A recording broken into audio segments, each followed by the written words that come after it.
I actually do too, and it switched for me. I used to love Star Wars more, and just as I got older and smarter, Star Trek just totally took over. It's a lot of fun. Yeah, a lot of times I'll have a client say, "Hey, what do you guys, I want to get a sense of when I'm producing somebody, what do you guys like to listen to? What, I want to get ideas as far as stylistically or production wise." And I've gotten turned on to some great artists. Um, one of the greatest, the late great Kevin Gilbert. I don't know if you ever listened to Kevin Gilbert, I don't know the name. but if you've never listened to Kevin, he had a band called Toy Matinee, which is sort of more the '80s thing. Mm-hmm. Look up Kevin Gilbert. He's got an album called "The Shaming of the True." What a takeoff on the Shaming of the Shrew. Shaming of the Shrew. Yep. About the music business. Mm-hmm. Oh, okay.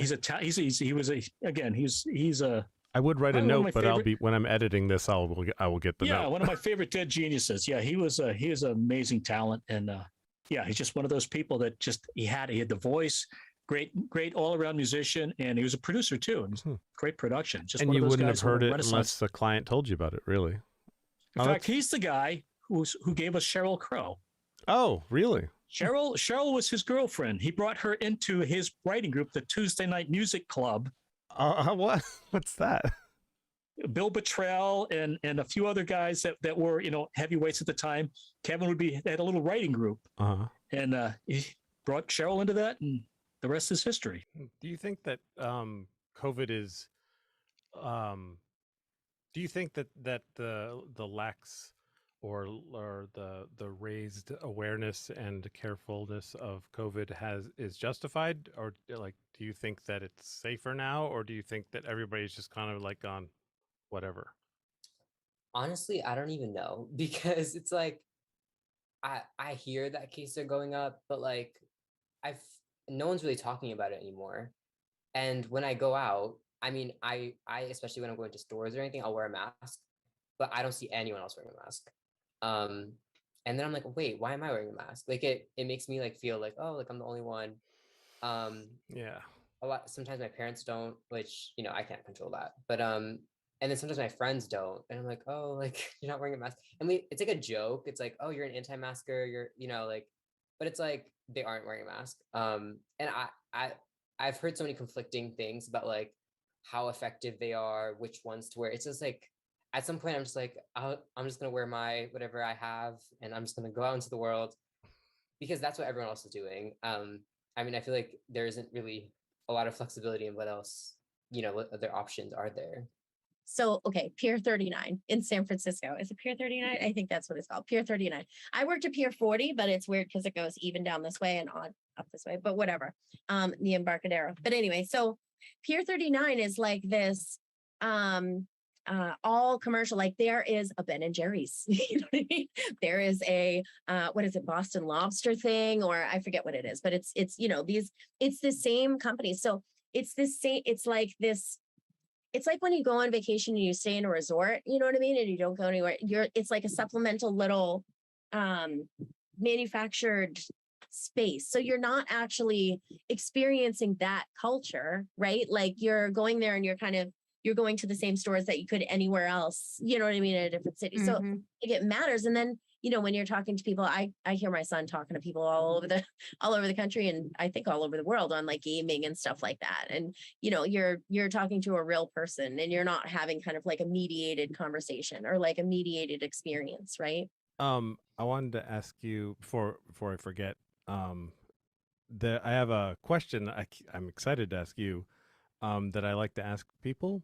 It helps me, I usually can guess what the person's going to say, but I'll try not to guess this.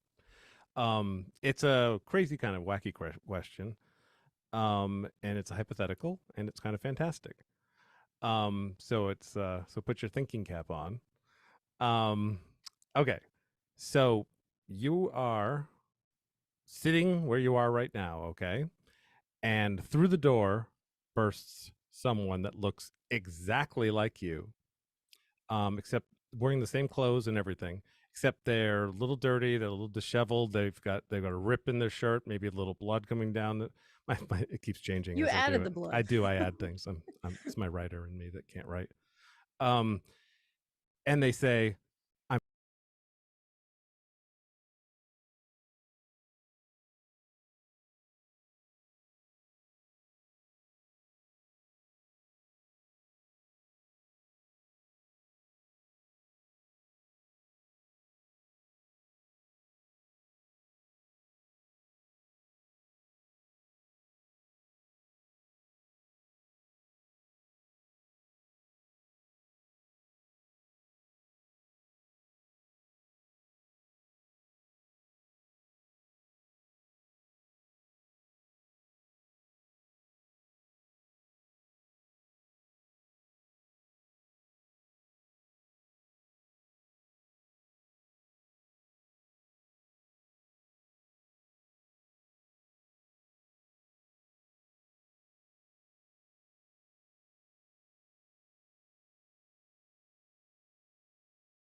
the city, the BLM movement and civil rights and equity. I mean, really, just I'm hoping that gets us.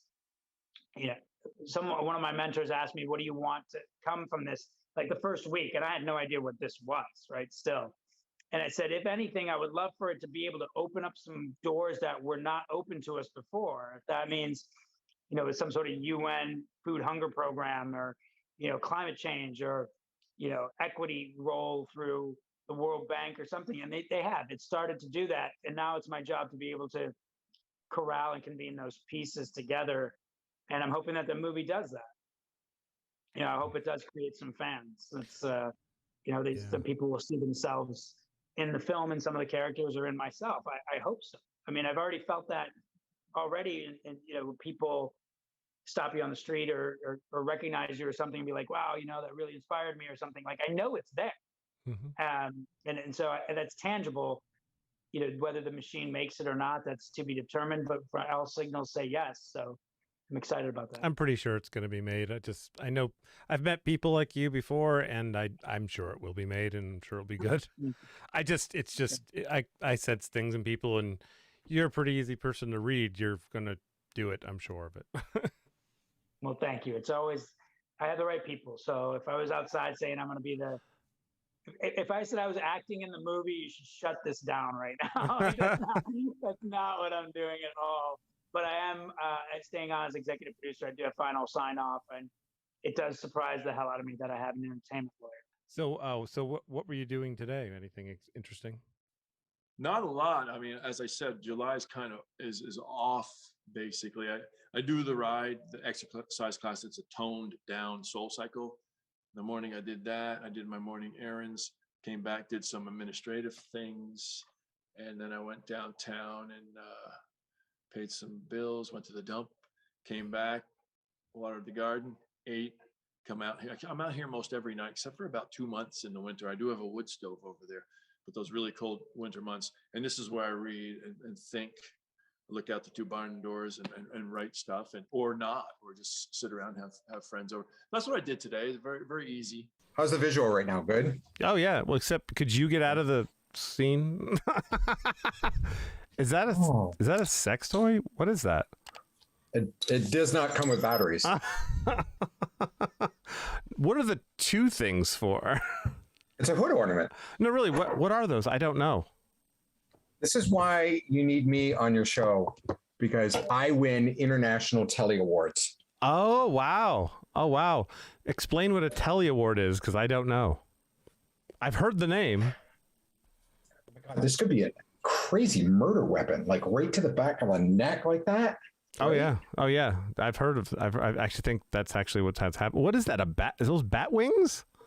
I think this is like, you know how there's like centaurs and stuff like that? This is not really, but what are you talking about? You live in your fantasy world. I'll live on my fantasy island. Yes. Okay. So there are centaurs. So this was the first one I won was in 2007. Mm-hmm. Late Night Saturday with Tim Kavanaugh. It was for the season.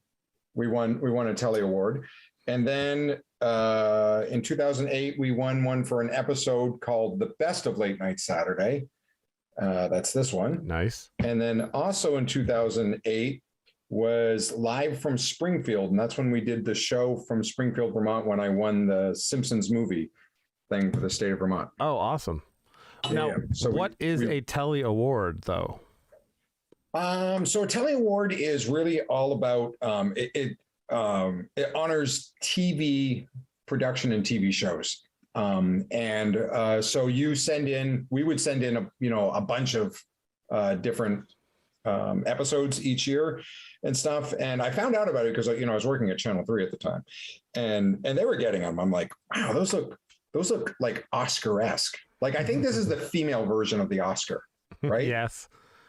I still want to understand the wings, though. Well, either they're like angelic wings, or it's just like someone like really out of shape putting their arms back and their flab is hanging. I don't know. Let's go with angelic wings. Let's go. That's probably a better idea. Oh wow, that's Um, awesome. That was my one little gag that I had prepared. So lame. That was a gag. That I totally was. That wasn't a gag. Well, I mean, they're real. But Yeah. it really Oh yeah, that wasn't. wasn't CGI. No, but this is. So Joy, talk about your efforts right now on like the March for Medicare for All and what's going on and how can people support it? What do you need now? Yeah, for sure. So last year we did, we started with one march in DC, and then New York and LA signed on. And then by July 24th, we had marches and actions in 56 cities across the country. And that was a little bit of work. So we were all kind of like, we didn't anticipate that happening, but people just kept saying, can we do one? Can we do one? And it was raw volunteers. So we were just like, wow, this is insane, but hell yes, bring it on.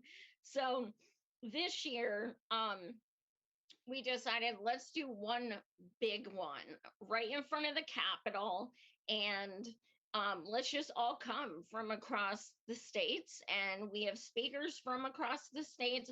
All of our teammates are from across the states, and we're just all going to DC. Our week of action starts tomorrow.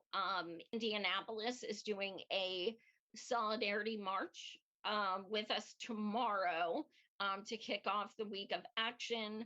Monday, the easiest thing is to go to m4all.org.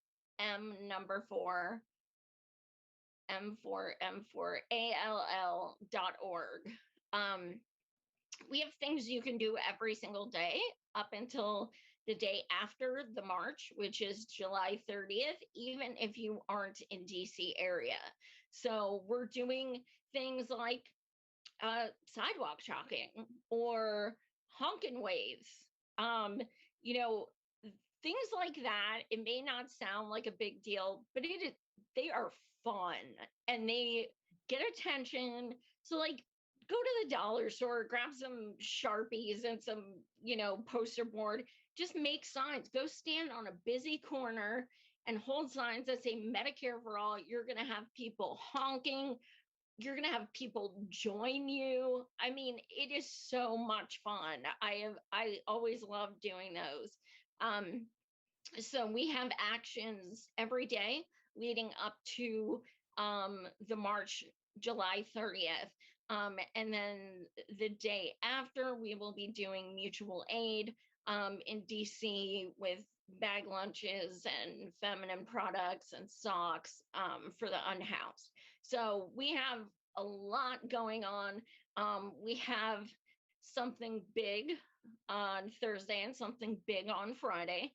But we are not disclosing it because we don't want like popo there. It's nothing bad or illegal or but we do have some haters out there who do not want us to succeed because we are actual volunteers and actually fight for this. But let's just say we'll be doing some civil disobedience, some direct actions, some protests. There's going to be some fun stuff. And if you follow us on Twitter at M4M4All, we'll be posting details each day. So if you're in DC area and want to join us on Thursdays, Friday, and so on, check that day. We'll be posting locations. So yeah, we definitely have a lot planned. We're excited. We've been working on this for months. So it's a lot, but it'll be worth it. What are your feelings on religion and specifically good or bad for society? I'm not a big fan. I'm a fan of religion in the Durkheimian sense, where you have social rituals that reinforce the distinction between the sacred and the profane. I have a new word for my list now. What Dewadian?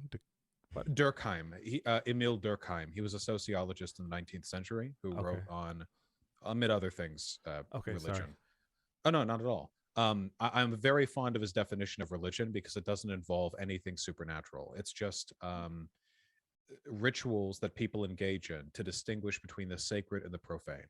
To that effect, a football game is a kind of religion, or football broadly, because people engage in ritualistic behavior with it, and they certainly distinguish between the sacred and the profane. You would call it, I suppose, acceptable or unacceptable sportsmanship, following the rules of the game. We do this for lots of stuff. I think those things are great. I think people need that rallying cry. I think people need that that symbol to work around. What I don't like is superstition, which unfortunately is just an inseparable part of most religion. I'm very much not a fan of that. I think it disrupts people's ability to think critically. Yeah, I would agree with that point. Yeah, there is something even to like when people are praying, like that act of chanting together, and so some of those acts, there's a lot to that can be good, but I agree with the superstition. Yeah, portion because being- going to a political protest is a ritual that you use to reinforce the distinctions between the sacred and the profane, and I've done that.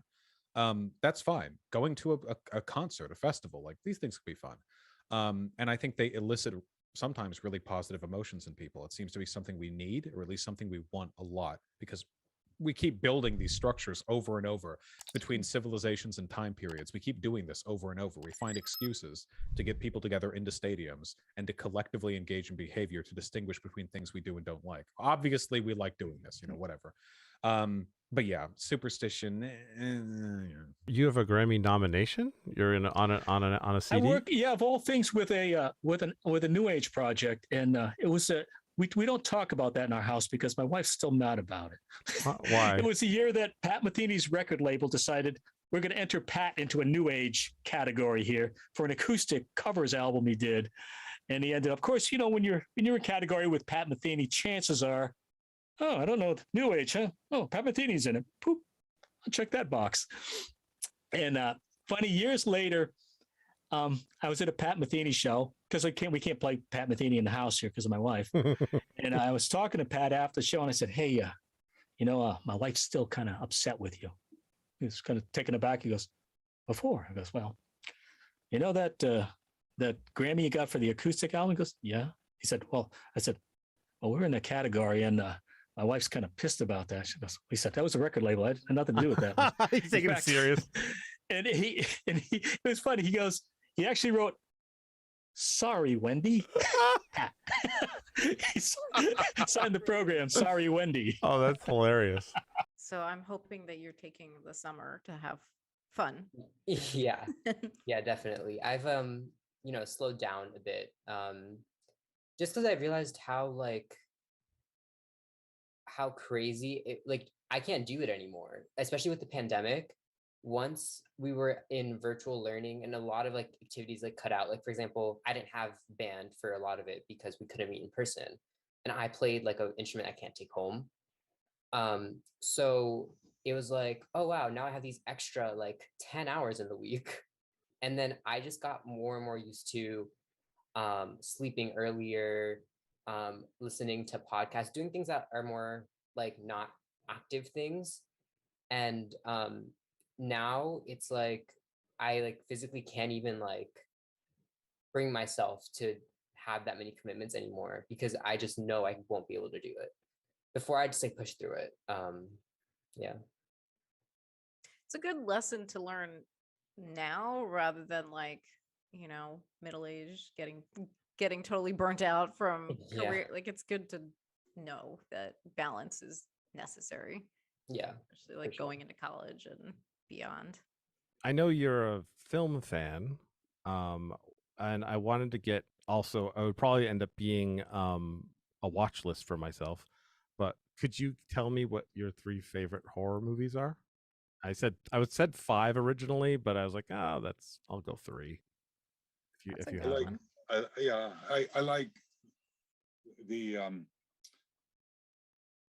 the original Night of the Demon, Curse of the Demon. I'm not sure if that's ever been remade. God, I hope not. But it's I like The Haunting of Hill House. The call simply The Haunting, the 1961 version, not the remake, which is idiotic. I like Lady in White, Frank LaLoge's film. It's a beautiful, beautiful ghost story. Takes place in a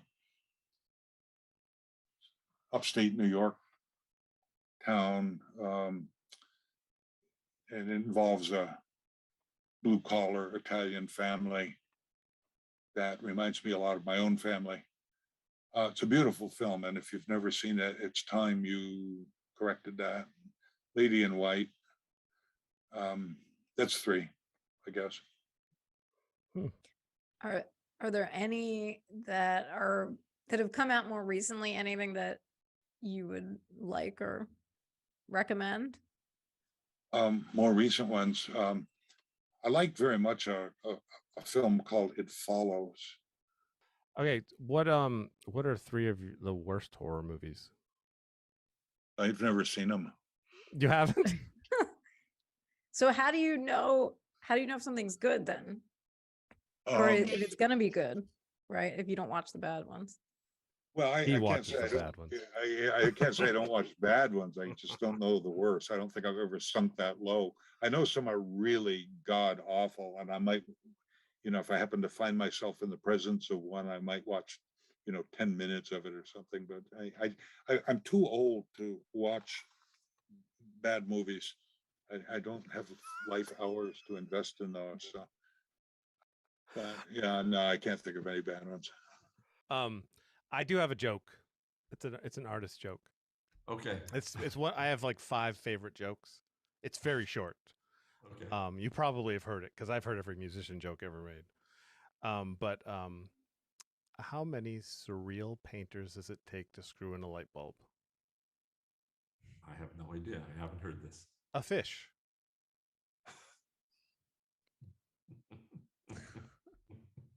Yeah. It's a joke grenade. All my jokes are joke grenades. You gotta wait. Sorry, I had I've to. never heard that term. Yeah, all my jokes are like that. You don't get it right away, and then it's like, oh, I'm not sure if I like it. Sorry, I just had to. If I would have forgotten it, if I wouldn't have just said it. Thanks for the joke. I'll use it. If you don't mind. Please do. Definitely. I know everyone else has probably already made this connection, but I'm going to bring it up anyway. If police are not constitutionally obligated to protect us, and they have all this funding for all these military style weapons and training, what exactly is that stuff for? Is that to keep us in line? But if we're in our country, the people that would be doing something wrong or who we would need protection from would be people in our country. So you have to wonder, where does the decision-making process start with, okay, now we're going to intervene, but this time we're not going to, and this time we are? Like, what is all the money for then? Well, it's another lever of control. I mean, if you want to control industry, if you ever try to look at innovation, hate them or love them, look at Uber and Tesla and SpaceX and all of these things. Like, unless you want to, if you don't play within the system, they're going to come after you. And they did it with Microsoft and all of that. And love them or hate them, it doesn't matter. It's play by our rules, get in line, or give us our piece. The old way, well, we're building new structures, infrastructures, and business models. They don't apply to ancient relics of the legal system and the divine constitution. So we have to be able to morph, but industry and society moves and changes and evolves much faster than government entities do. So I look at this police aspect of it, and it's blood and treasure. I don't know if you're familiar with the theory of blood and treasure. It's what is the populace willing to give up their blood for in terms of war, or their money for in terms of treasure. And so crime, black people, brown people, guns, school shootings. I mean, Uvalde police are sitting here, it disgusts me. I have a son that are probably like, you know what, we're going to get more on the force. I see DC's looking for 374 more police officers and still the $20,000 signing bonus to come on board if you finish the academy. That should tell you something. I mean, Wow. that they can't get these people to come on board. So, they get these bigger budgets. They give this perception. I'm on an anomaly in Northwest DC right now. A lot of them love the cops. I've lost a lot of, PTA moms and dads that, would say hello before, but now think I am a cop hater. And it's the system. It's completely rigged. And they have put a target on my back for the last 2 years, and I'm literally a healthcare innovator, social impact guy. I mean, I don't need a target on my back. That's absurd. So you're sitting where you are right now, and through the door, someone comes in, and they look exactly like you. They're even dressed the same as you, and they look disheveled. They have Oliver, and they look disheveled. They look like they've been in a rough situation. And she runs over to you and she says, "Come with me right now. I'm from the future. It's very important." What do you do? I'm gonna go. Like Yeah. Dude, curiosity killed Oliver. No, just kidding. Check.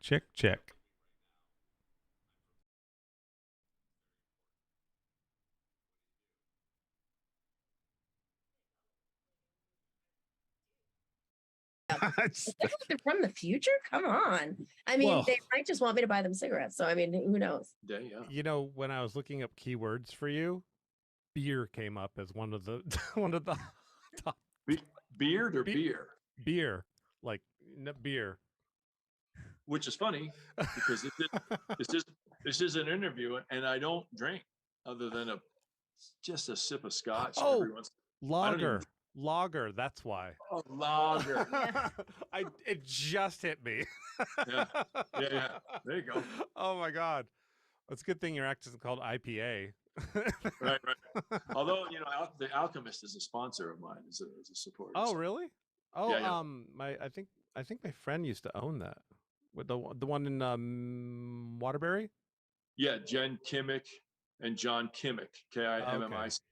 He must have sold it then. They sold it, and then they just went into the beer, the Alchemist, and the Heady Topper, the Focal Banger, and all that stuff. Heady Topper, yes. I know Yeah. Topper. When were you on the show? Do you remember? No. 2000. Well, it had to be 2008. 2008. So that must have been our season 2. Oh, that I don't know. I'm not up on my lore, my Tim Cavan.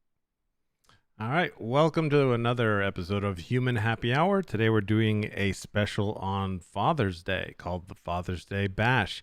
I'm here with Alex, who is, I guess it would be in the lower part of the screen, because it's recording my screen. He works behind the scenes with Human Happy Hour. He does a lot of things like scheduling and making sure our meetings don't go off track and stuff like that. And we have a friend of the show, Jonathan.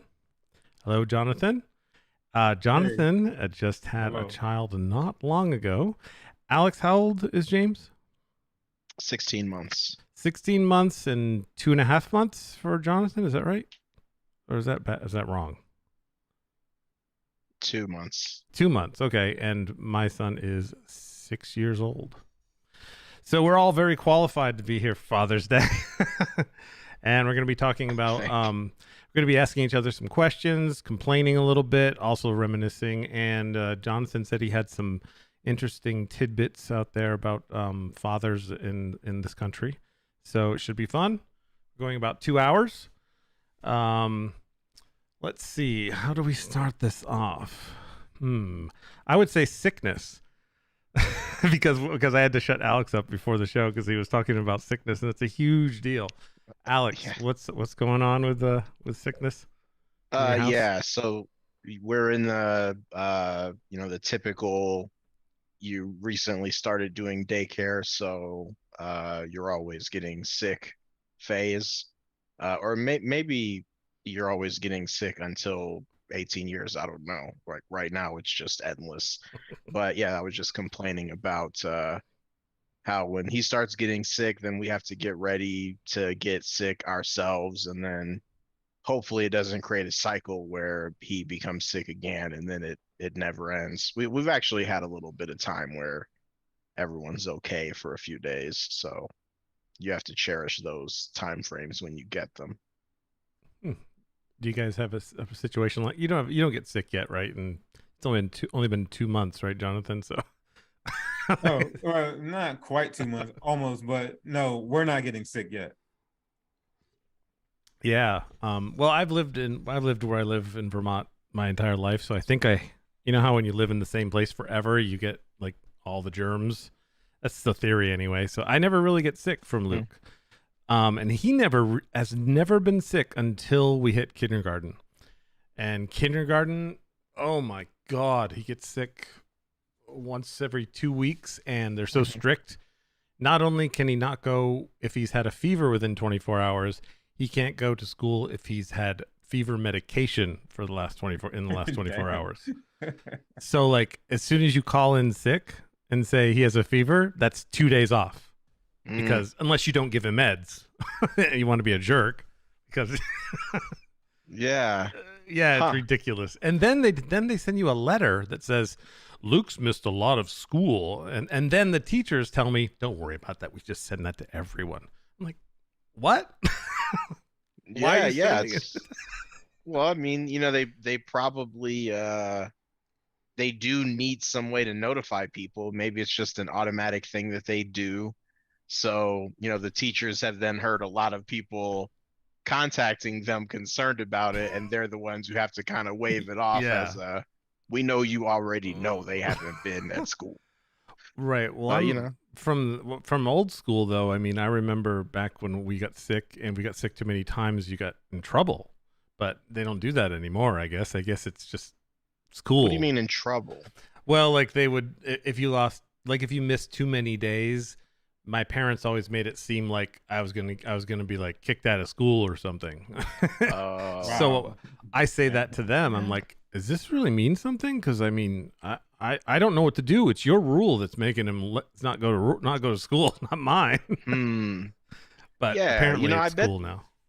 I bet there is still a way to get kicked out or something if it really got extreme enough. But if it was to that extent, then the teacher probably would tell you if you came asking the questions. So the letters are real, Jason. The letters are real. Yeah.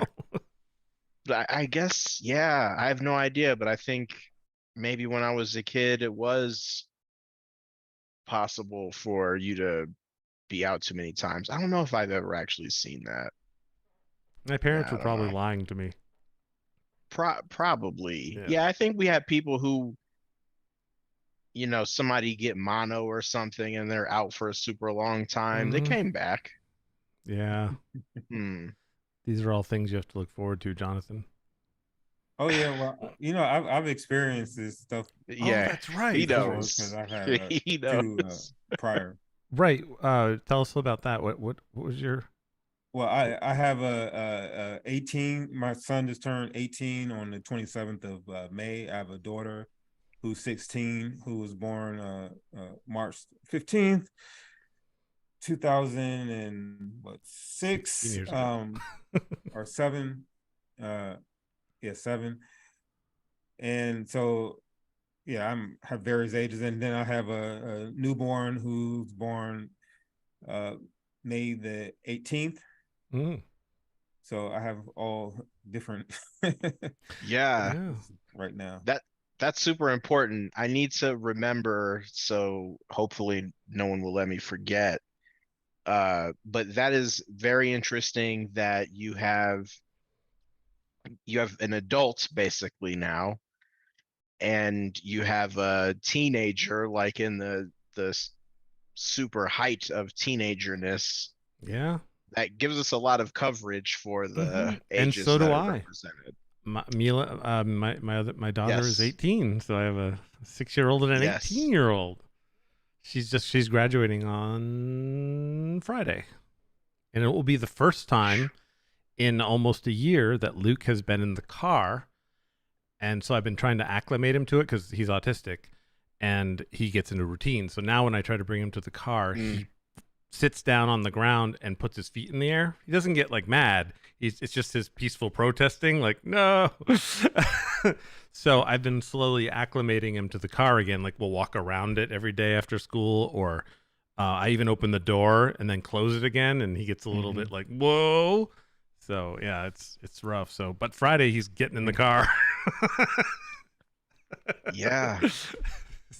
Yeah, wow. And I think worth pointing out that you have a daughter, Jonathan, and yeah, and so do you, Jayson, but I don't have the daughter perspective, you know, except for what I might assume about it might be different. So yeah, that's interesting.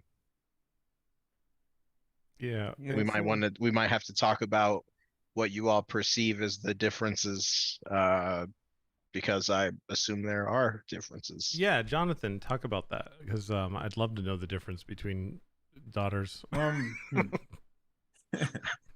Well, it's different raising a boy versus a girl, or if you would say how we use the term boy and girl.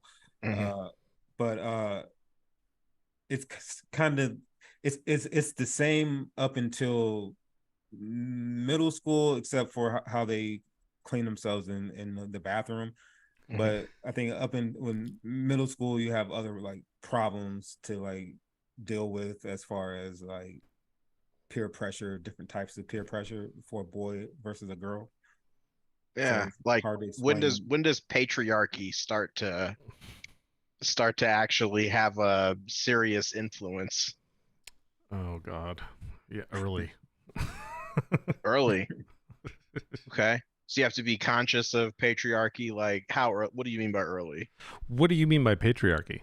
Making sure You I know know. how you're sort of thinking, all right, society kind of treats You mean chauvinism? men right, and then there's so there are like inherent disadvantages or advantages one side or the other. When do you actually feel like you have to become conscious of that or have some conversations about that, or when does it actually impact how you parent? Because you would expect, you know, they're all kind of acting the same up until a certain point, but then society starts to influence them a lot. So Yeah, I don't know. when I do you think it care about starts it? super early, because one of the things about autism, they used to think that boys were more susceptible to being autistic than girls, and there's been some studies now that say no, just that boys have been allowed to be themselves more, and girls are always being quieted down, and you act like a lady. So it's kind of a double-edged positive, really. I guess I don't know, really, because a girl is not allowed to be themselves as much as a boy. I feel anyway. It seems that way. Huh. Maybe not as much now, but in the day. Now when you say patriarch, like exactly like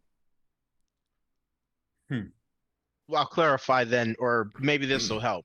You know how Jayson was just saying that there was that imbalance with autism because parents were sort of telling the girls to be a lady and be quiet.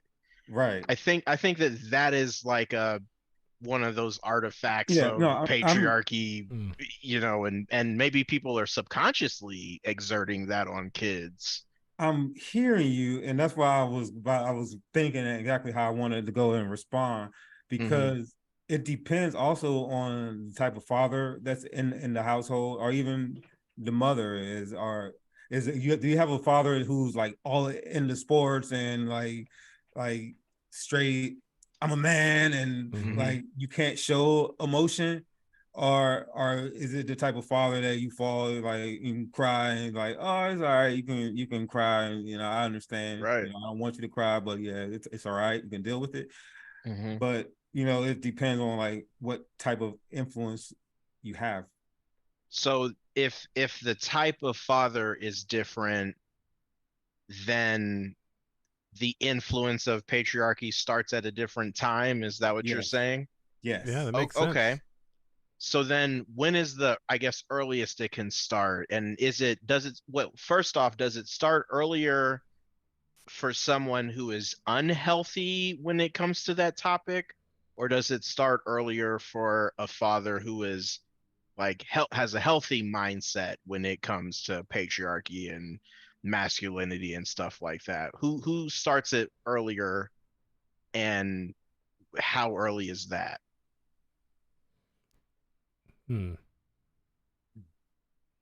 I think it starts early if the father is a guy, and the mother I mean, I don't know about always. Nothing's always. But like when I was a kid, I was told don't be a fruit. You're being fruity, or you're stop crying and stuff like that. Right. I'm not like that with Luke. If he's crying, I hug him, and I'm there for him. I want him to feel safe. You know what I mean? I don't think I think that's the right way to do it, personally. So that's like from the very start of when I guess you start acknowledging they're communicating at all.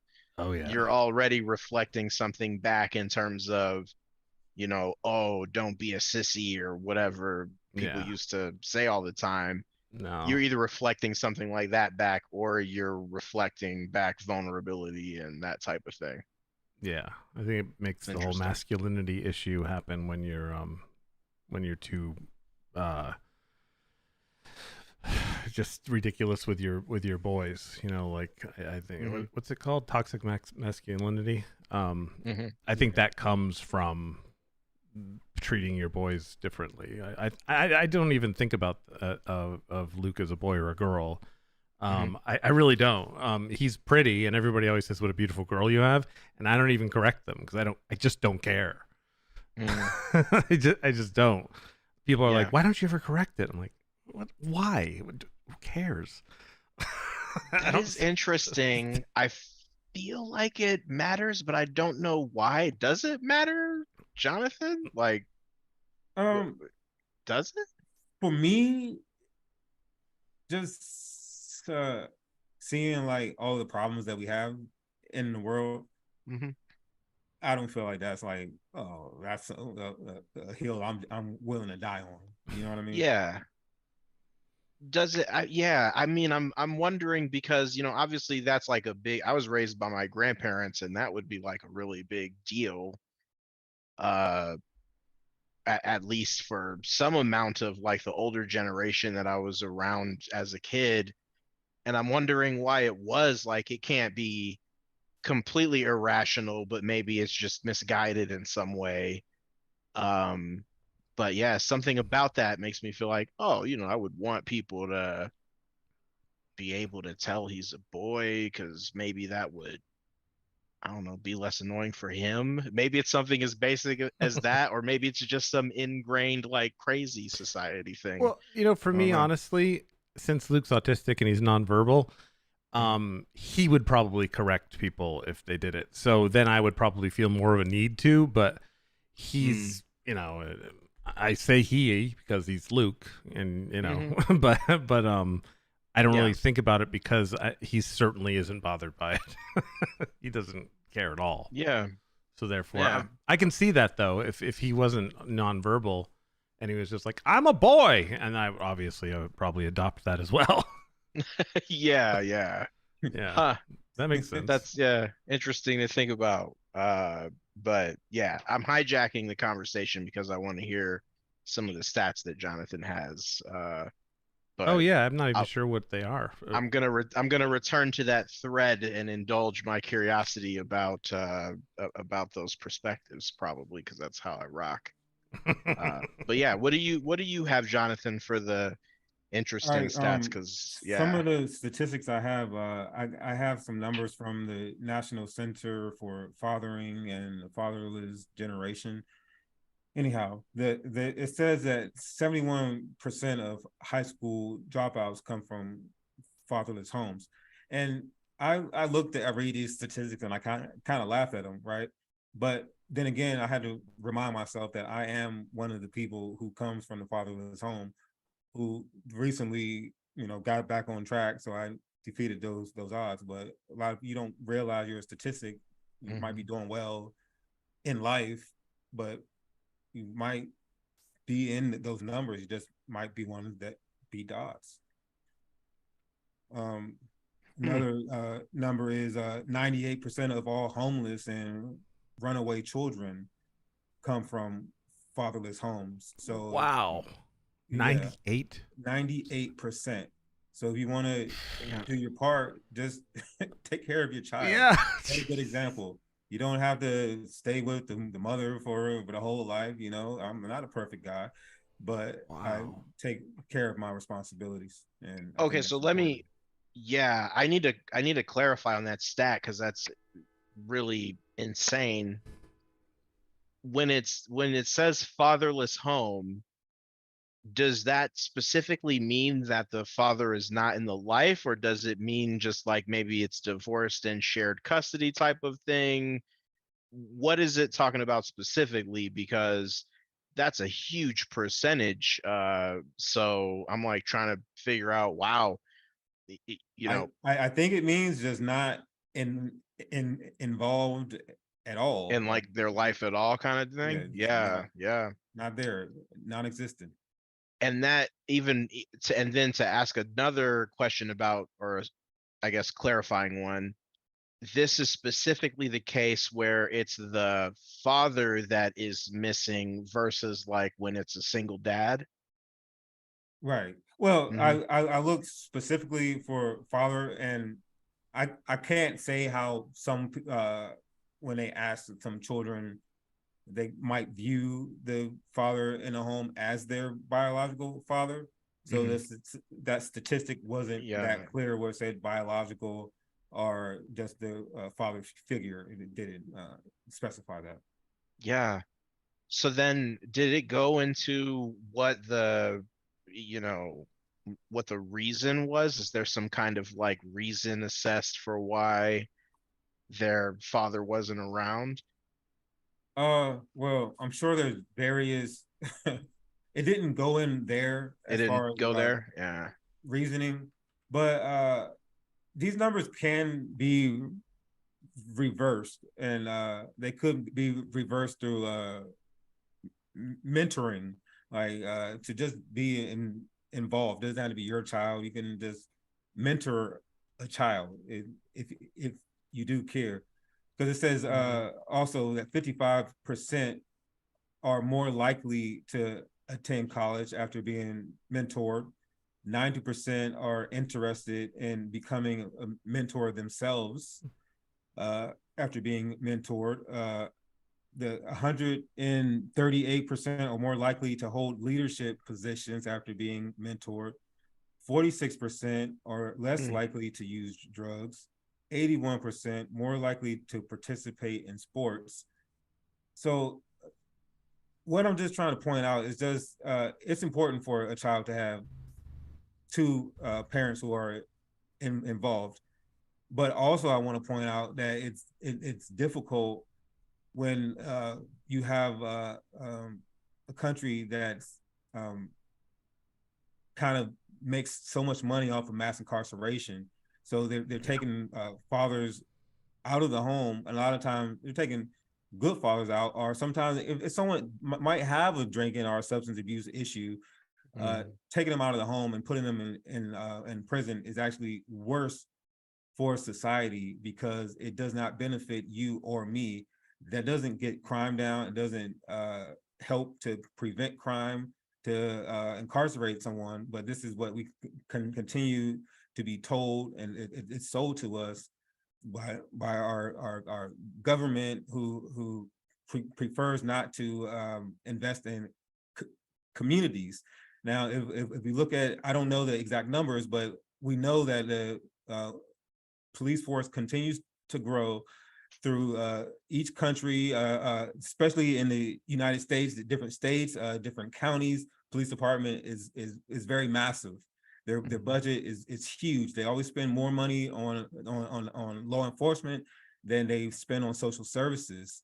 So when we do vote, we need to start addressing these issues through our voice, which is our vote. And we should start to go to our local city council meetings. We should let them know that we care. We should try to get more money for our teachers who are in these classrooms, who have been crying and trying to get more money and spending money out of their pockets. For years. We don't really hear them until our child is in school and we see how bad things are. It's unfortunate because our government had so much money to send overseas. They have so much money to basically tell people that they don't want you to not be violent. They want to invest in violence. They don't invest in peace. And we need to, as community members, as human beings, need to start to look at other solutions. And it's not investing in the police department, but it's investing in each other. Right. Like what is something that I guess would help reduce the amount of people who are growing up without a father in the home? Like what could people expect or ask for that would help with that? Because that seems like a big root part of the situation. Well, I guess one thing that you could do is give people a livable wage. Allow people the ability to take care of their responsibility. And also with doing that, allow people, daycare shouldn't be so expensive. You shouldn't have to have a family member. You should be able to send your child to a center if you would like. It shouldn't cost you an arm and a leg to get your child daycare. Like, why is it so expensive? Yeah, would that be like, okay, you have to subsidize the daycare, or is it like, oh, you need like a public daycare kind of thing? Well, I don't know. The government has plenty of money to send overseas. They have plenty of money. They're sending your tax-paying dollars overseas, and then they tell you that they can't help you. How fair is that? You know what though? Maybe if I'm gonna play devil's advocate, or be a chaos agent here, here's what the government is doing. It has stood up an amazing jobs program called the Department of Defense. And so when your kid does get to 18, if they don't have any options, they can volunteer to go fight in a war. That's the problem. And then that will pay for their college and stuff like that. That's the problem. They're grooming people. Who in their right mind? I'm saying you should be thanking them for that great jobs program. The wall is going to subject themselves to that potential death. Like, I mean, you can be as patriotic as you want to be, but doesn't mean you want to die for it. I mean, that's ridiculous that your government makes you choose. It's Do you love me enough to kill yourself for me? It's a pretty simple formula. They make you have babies, and then they make you have poverty, and then they make you a soldier, and then you die. It's right.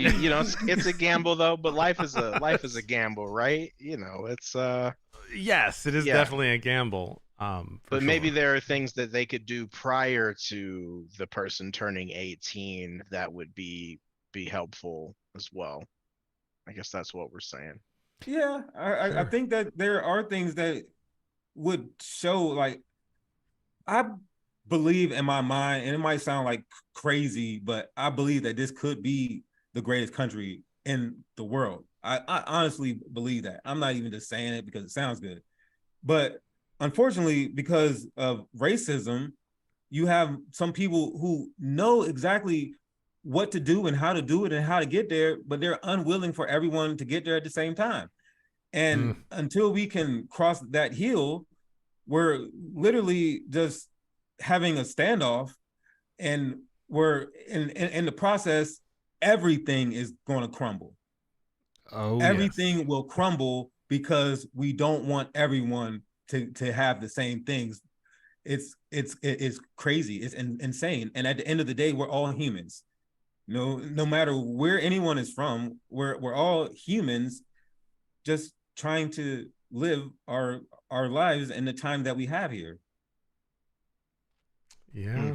But the problem is that there, of course, this has been said 1,000 times. There are the people that are controlling everything because they have all the money, and generally they know that if they were to support minorities, they're kind of making their lineage less important and kind of dying out.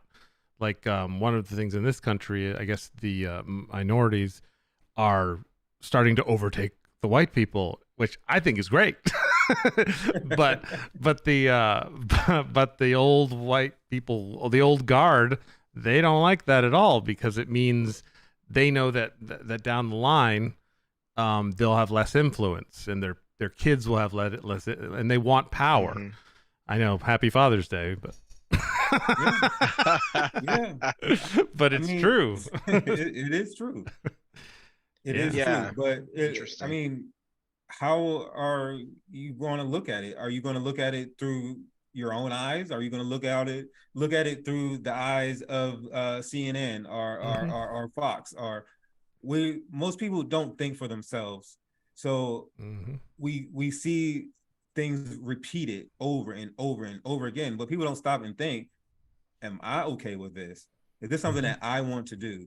You see the things, the different stuff on, like before my previous job, they had posters up in there, donate to Ukraine. On the at the same time, the job was underpaying me, not Ukraine. Yeah.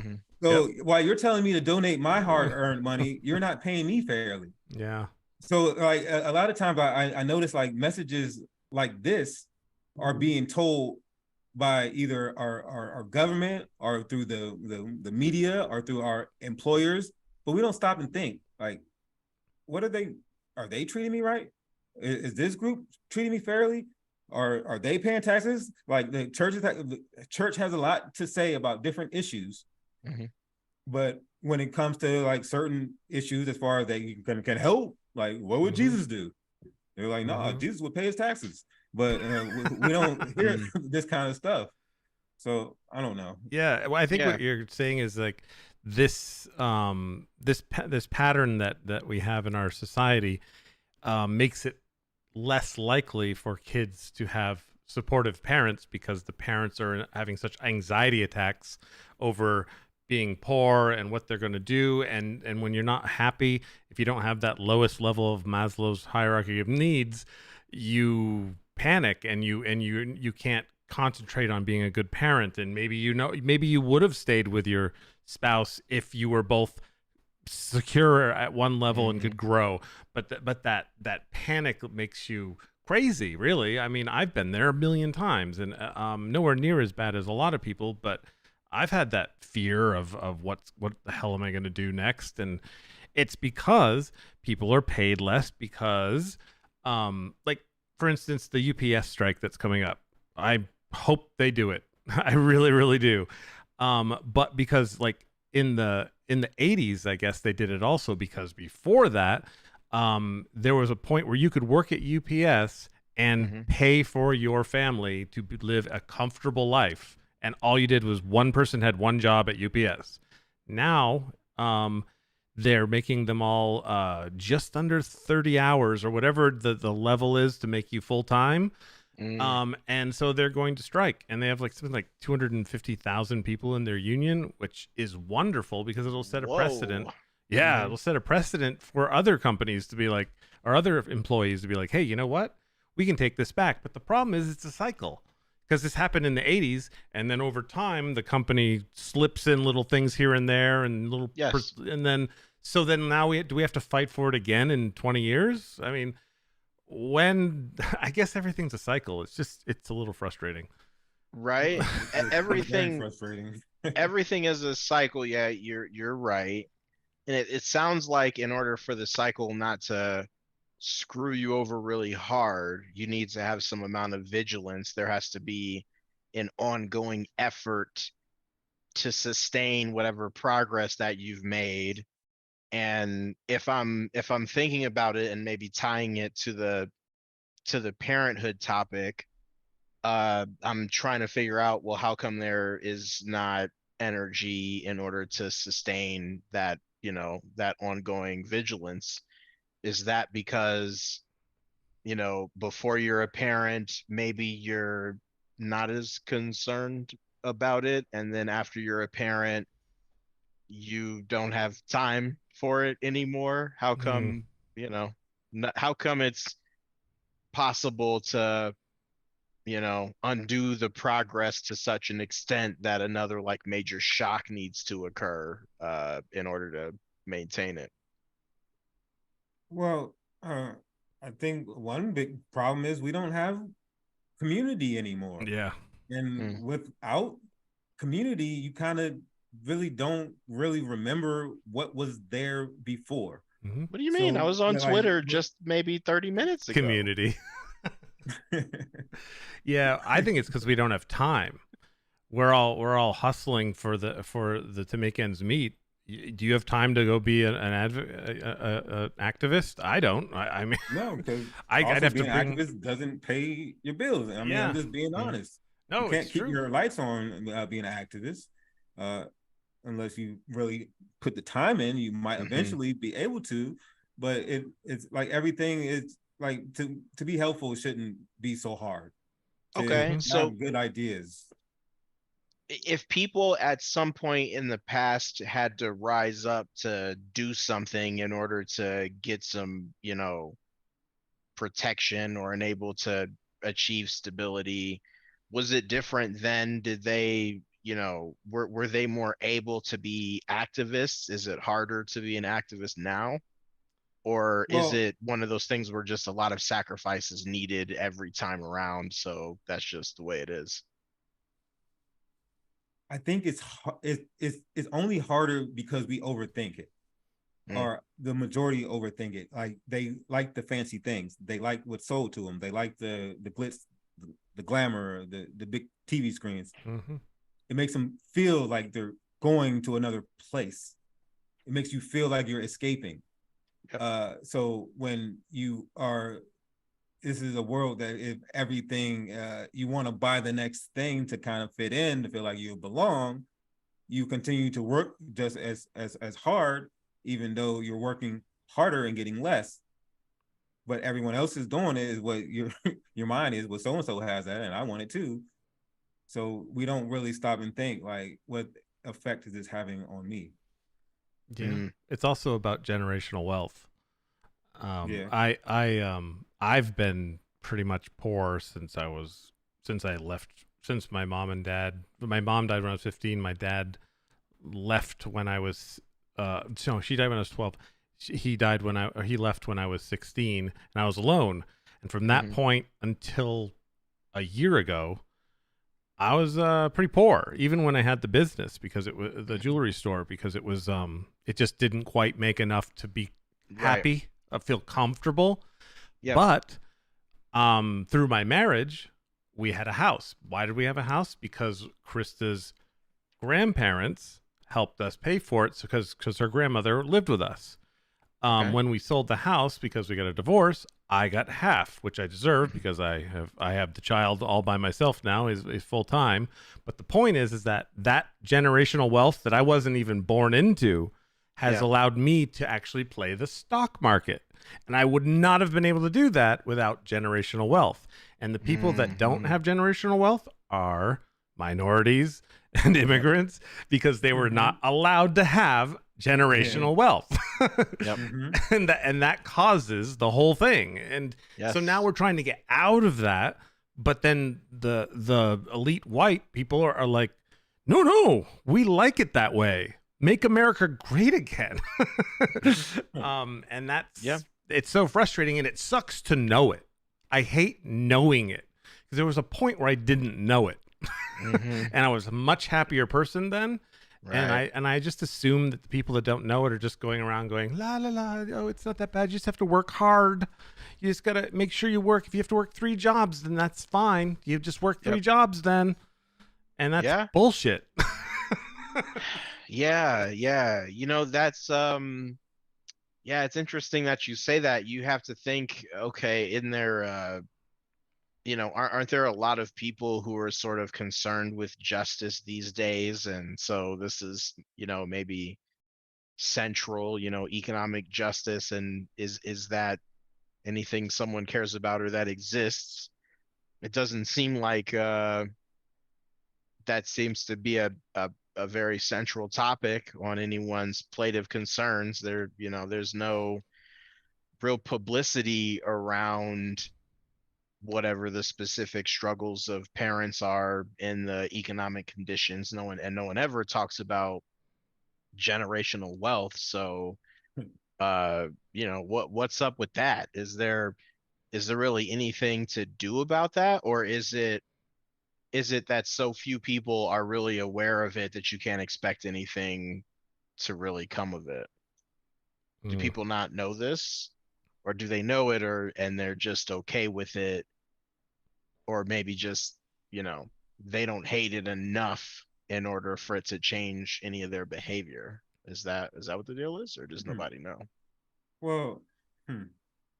That's a very good question. I think there are people who know, and I think that the people in the communities affected know, and I think the people who are pulling the strings know. But I think the people, I would say, who are in the middle of America, who don't really have to really experience those things, who might be struggling, don't know. Uh, you're from a certain class, you might not understand Yeah. what it means to have generational. I've always been poor and all yada yada yada. I get it, but they don't. A lot of people, they don't understand how hard it is for, like, say a person of color who, like, this system's never been fair, and now all of a sudden you're not getting. We don't get true history in this country, so that's what makes it so unfortunate to even explain certain things. There's a book called The Color of Law that points out numerous times that our government has basically allowed for people's rights to be violated, and how they basically set up and build this country as far as the streets and the design of it in a way that the people of color are pretty much around the wealthier neighborhoods. Like, even here, I'm in Hollywood. It would have been easier, even less traffic, if they put the freeway going through Beverly Hills. Well, the rich people didn't want that, and rich people run this world, and so, but they don't do the work. They don't create the roads. They didn't create the infrastructure. They didn't sacrifice a goddamn thing. But since the people without the money who put in the work think that their labor doesn't mean anything, they don't stick together long enough to form a plan. And this is unfortunate because, yes, it might have started off as being a poor, a black, poor white thing, being the only ones who are being taken advantage of.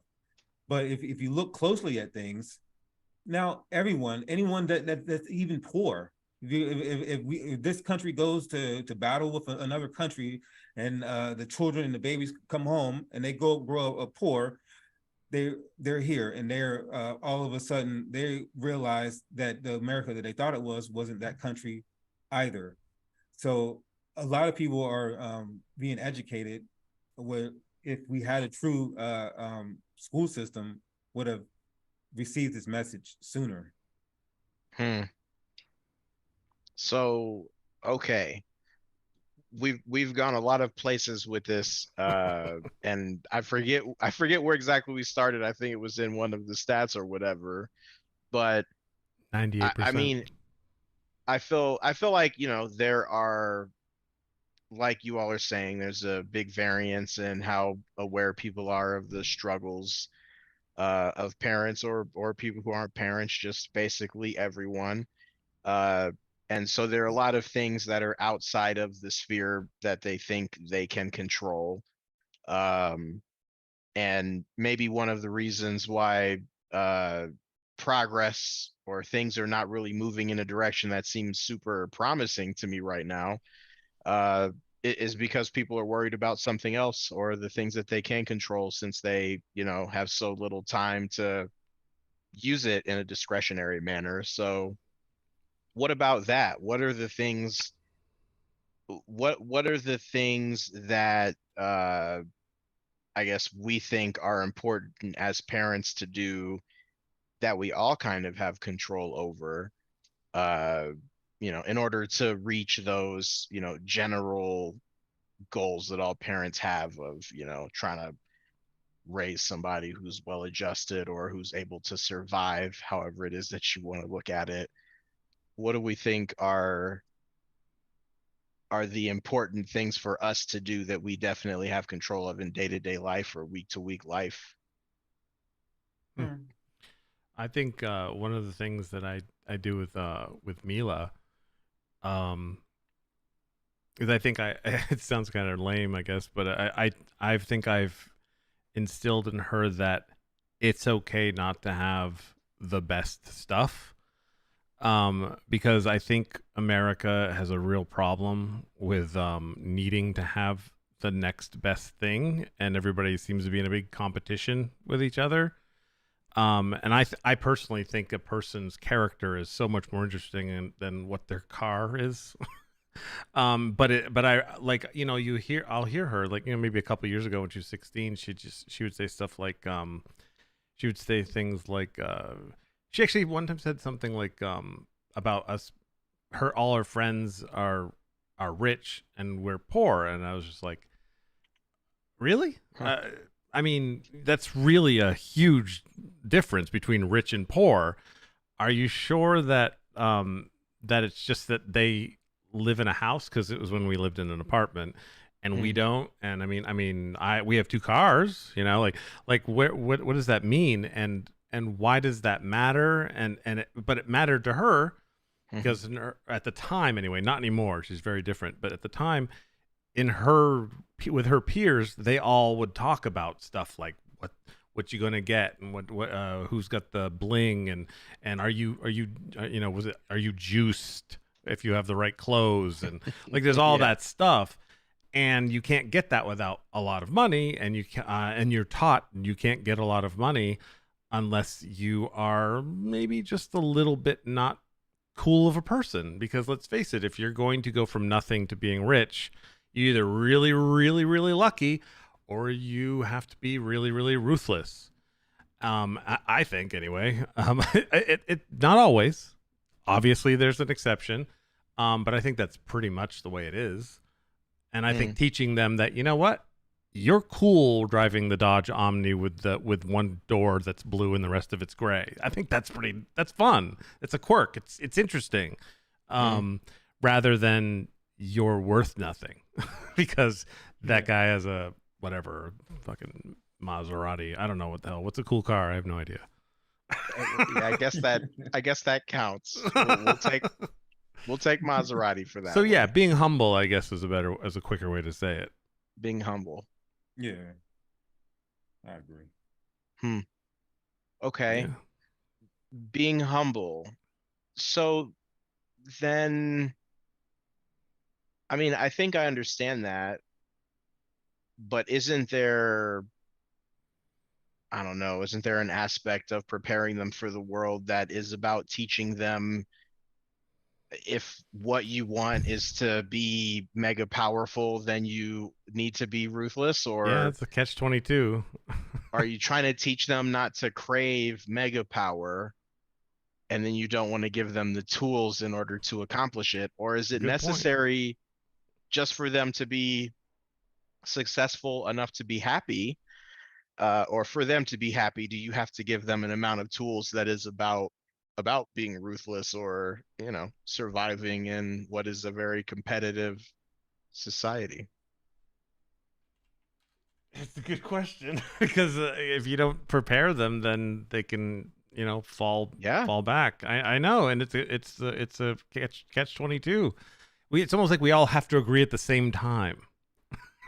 Yeah, like, I mean, it has to come up when you're I guess when they're at the point where they're aspiring to do something specifically, or they want to be something when they grow up, all the way up to the time that they're trying to figure out if they want to go to college. And then if they decide they want to, they're trying to figure out what school. They're playing sports and trying to decide if they want to commit 100% to playing those sports. They're kind of making all of these decisions that are pointing them a direction in life. And if you're thinking ahead about them trying to survive in the world, you have some concern for them to make good decisions right now instead of learning everything the hard way. Yeah. How do you insert yourself into that, or do you not? Do you just observe all of these decisions that they're making through middle school and high school, and you're focusing on being very non-judgmental about everything? Or are you trying to think ahead to the world is a lot more crazy and look who we have. Also, I want to trying to think ahead. I want to say hi to Bounces and Boings. She's she or he, I don't know, is a good friend of of Luke's YouTube channel. Oh, cool. Hey there. Hello. Yeah, they said hello, but I don't know exactly how long ago, so hopefully they're still around. Yeah. If you are, hopefully you put a like. Yes, please. Is that what we're supposed to say? Yeah, I think that's what you're supposed to say. No, it's so not. reiterate the question. So how can we say it again? Say it explain it a little bit. So you're trying to let them make their own decisions about what they're going to do in life. And you want to teach them to be humble and to not think that, money is everything and that they have to pursue it at all costs. But you also understand that they need a certain amount of success inside of this society to gain happiness. So when they're making decisions about what they're going to do with their life or what they're doing right now, how much are you inserting your own opinion, as their father into those decisions that they're making? Because, you have some amount of influence no matter what. Are you teaching them about how you got to be ruthless if you want to be a mega millionaire? Because if they aspire to having power, that's what they need. Or do you not try to sort of pass those skills and that disposition to them and hope that they, make it by kindness? Yeah. I don't think that you should teach them or raise them like the ruthless route. I think you should try to ask them like questions about what they like and what their interests are, and pursue it that way. Yeah. Yeah, and you don't want to I think if you teach them what as to watch out for, but also instill empathy in people, like it's good to be comfortable, but don't run over anybody to get there. I mean, if you're an actor and that there's a audition coming up, and someone that's good for the part and they're your type, tell your friend and both of you go. Don't be like, I'm not going to tell my friend. Like it's one example, but there's a million examples like that in my life where I've let someone know or let someone in on something that only I knew, and I could have just kept it to myself. And by doing that, this wasn't my plan, but what I made was friends and allies that respect my character, and when they have something interesting, they tell me, and you become more of a community that way, rather than a bunch of people that are just like, where are you going on Saturday? Oh, you went to an audition? why didn't you tell me? And now you have it's just the way it should be. Is everyone should be looking out for each other. And I do think there's a value to that, and you can do well in life if you're kind to people. I think that's its own power. Okay. And that's pretty important. Yeah, you may not be a billionaire, you won't be Jeff Bezos, but you might be, upper middle class because people like you and they want to help you, and you can help them. Yeah, I don't think there should be billionaires anyway. So, so that's I mean, that's interesting. I don't know. Maybe people for the most part learn the ruthlessness just from the world as they explore, and they have all of these little micro moments through life where somebody's like a dick about something, and then they kind of learn how that person maybe benefited from it or not. There's all of that stuff that's going to happen naturally, but yeah, for me as someone who I'm still in the very early stages of all of this, I think to myself, okay, there are a lot of things that I have to decide about how I want to be a parent.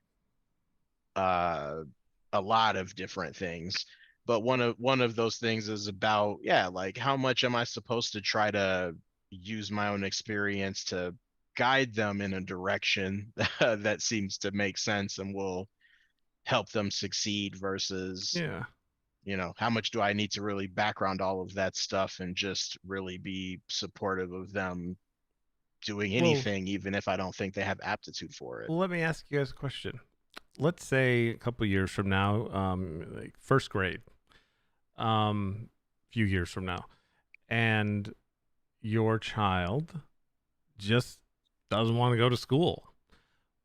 What happened in your household when you were that kid, as opposed to what would you implement your strategy? Would you do what your parents did or your parental figures did, or would you change it? And what were and what will those those things be? Like my dad would have turned over my mattress and swore and told me to get the hell out of the house and go to school. And even if I was crying, no, you're going to school, because he was taught that. And I'm not saying that's wrong. I'm saying that's how it was. Myself, I do it very differently. If Luke, well, again, he's autistic, so he's not like saying, he's not bargaining with me, but I can tell when he's in stress in distress. If I get the pants out and start getting him dressed and he's crying, I know there's a reason. Now I can't go, Luke, what's wrong? But I can take his temperature. I can see if everything are you have a rash? You're like, what's going on? Sometimes he just really doesn't want to go. And I feel like sometimes letting him be, letting him communicate that to me, and then me go, you know what, we're staying home today, is a really powerful thing, because I'm not being the tyrant. Now how does that work in real life? I don't think that's going to wreck him. I think it's going to teach him that I love him, and I'm going to. I want him to be safe and happy. Now, if he does it again tomorrow, that's a little different. We're gonna set boundaries. We're gonna say, okay, today you just did not want to go, and you know what? Give me a hug. We're staying home. Here's the iPad. What do you want to eat? But tomorrow, if he tries it again, that's a little different. And I think you can do that. You can judge it. You can do it that way. Whereas my dad was just, nope, no exceptions, none, zero, and it was strict, super strict. What about you guys? Do you want to go, Jonathan? Well, you also know because you've gone through it, Jonathan. Well, since I come from a single parent household, so I don't even remember like one time where I didn't not want to go to school, where I always wanted to go because that was around like other people, and maybe I just liked school in that way until school didn't like me anymore. But I never said I don't want to go to school. So I liked school. I liked science and those kind of things. But I felt like once I got to middle school, more people who looked like me didn't like school so much. Mm. Small few seemed like they were like really loving school. Yeah. In my area. Right.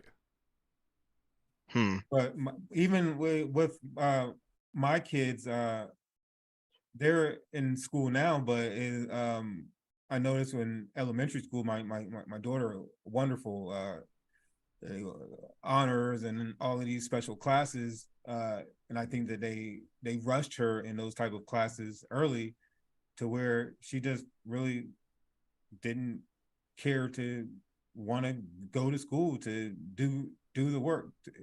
And this is a kid who's like very smart, and teachers always talk about how smart she is, but when it comes also in the neighborhood where she's in, as well, also talk about investing in schools, because if it's a rougher neighborhood, the schools aren't going to be as good.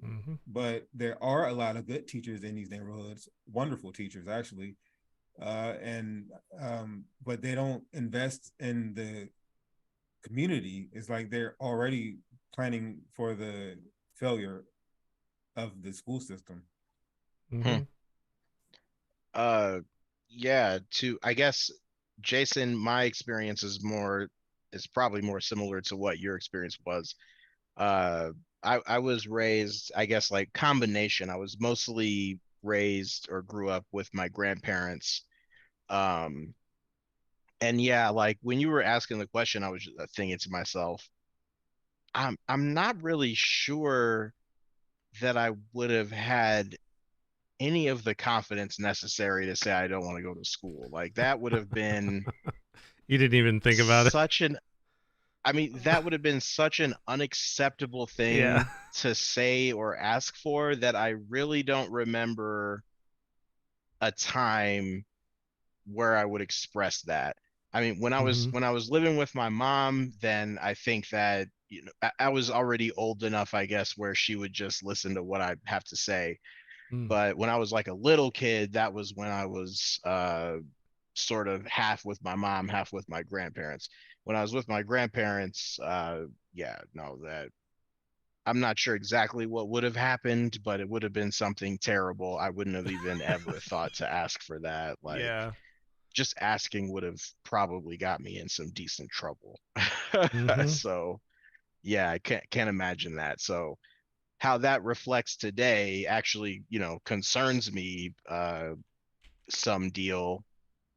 I think that everybody has some stuff to deal with from their childhood and growing up and all of that stuff. It's not always parent stuff, but it's something.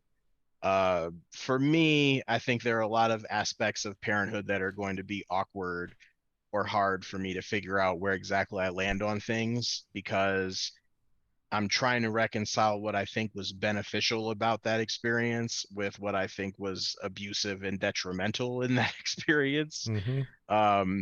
And trying to, do the things that are part one and not do the things that are part two. And that just takes a lot of thinking, while I have time ahead of time, I think about and worry about how I'm going to deal with some stuff. But right now it's, all just thinking and putting it into action lightly, because he's still just a toddler. But yeah, that stuff will come back around. It definitely will. Yeah. And what about like eat up all your food? Did you guys experience any of that? Yes, that was how we did it.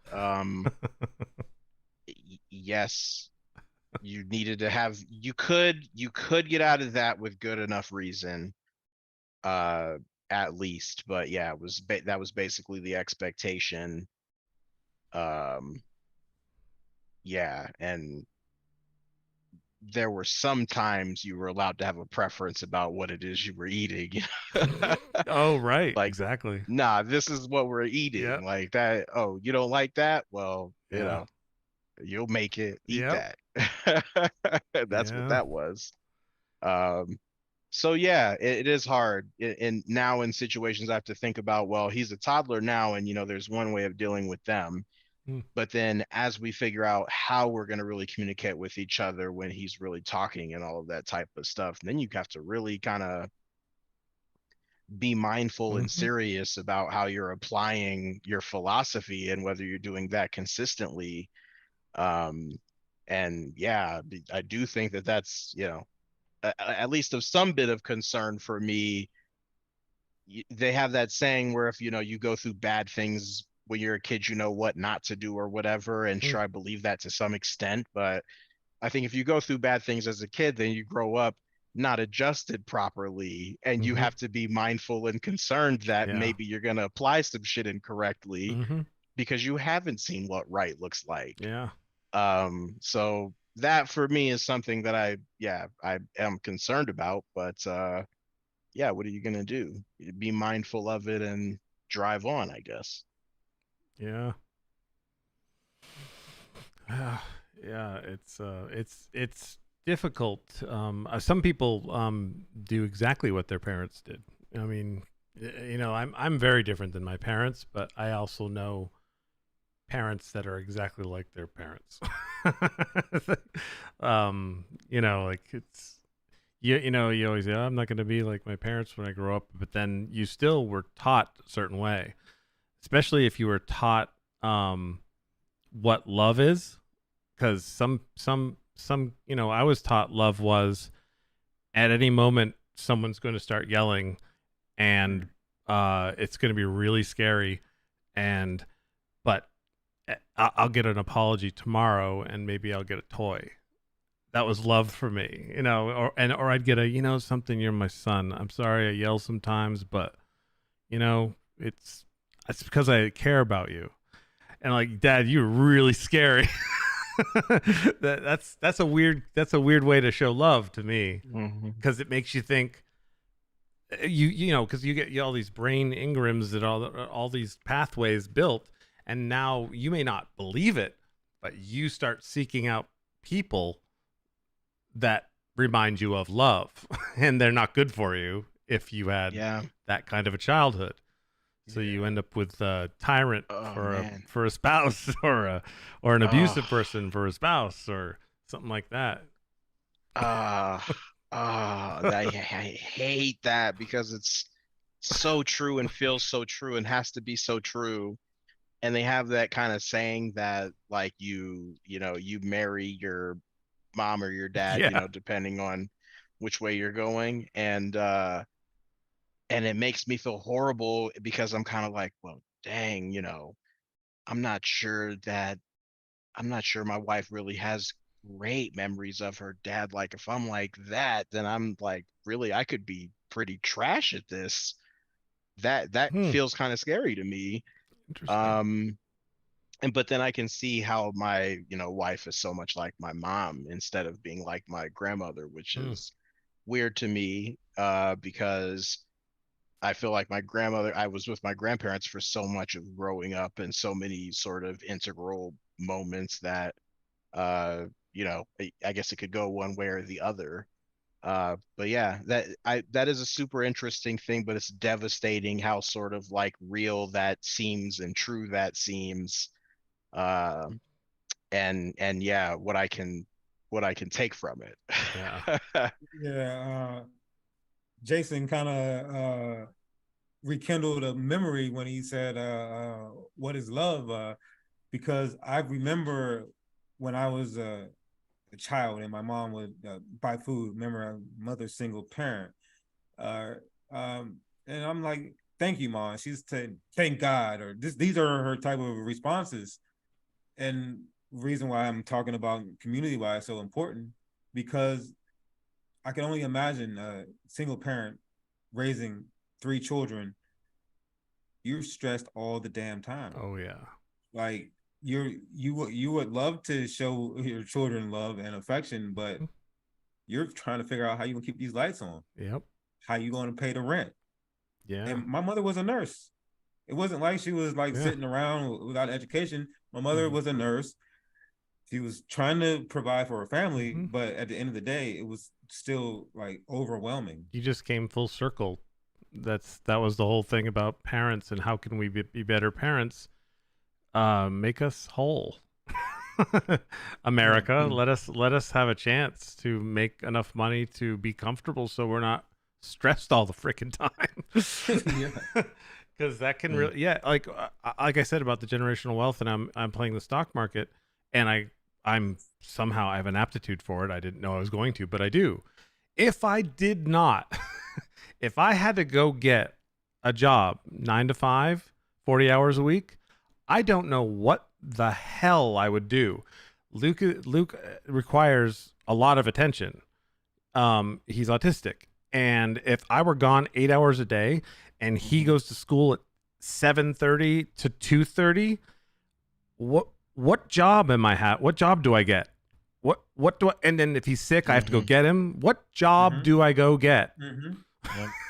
And that was scary when I first got the divorce and I moved in. I'm like, I need to make money. Of course, I was kind of a single parent at the time anyway, but yeah, like we had the jewelry store, and that was income, and because it was our own business, you could kind of make your own hours.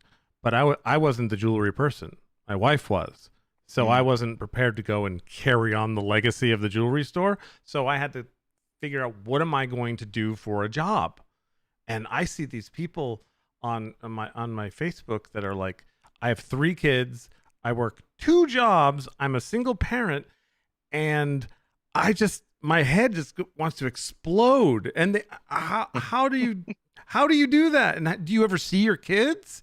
Are they just living with daycare? And daycare is so expensive. You need the second job to pay for daycare. And we're wondering why kids are growing up like not feeling loved and not feeling there for them. It's because we're not able to, because our society has made it that way, and it sucks. It's crazy. Like, I was, I told you my mom was a single parent. Now I go back where I had my first child. I wasn't with the mother at the time, but I communicated through the whole pregnancy. I get a paper from child support office, so I go because I want to be there for my child. I want to be there.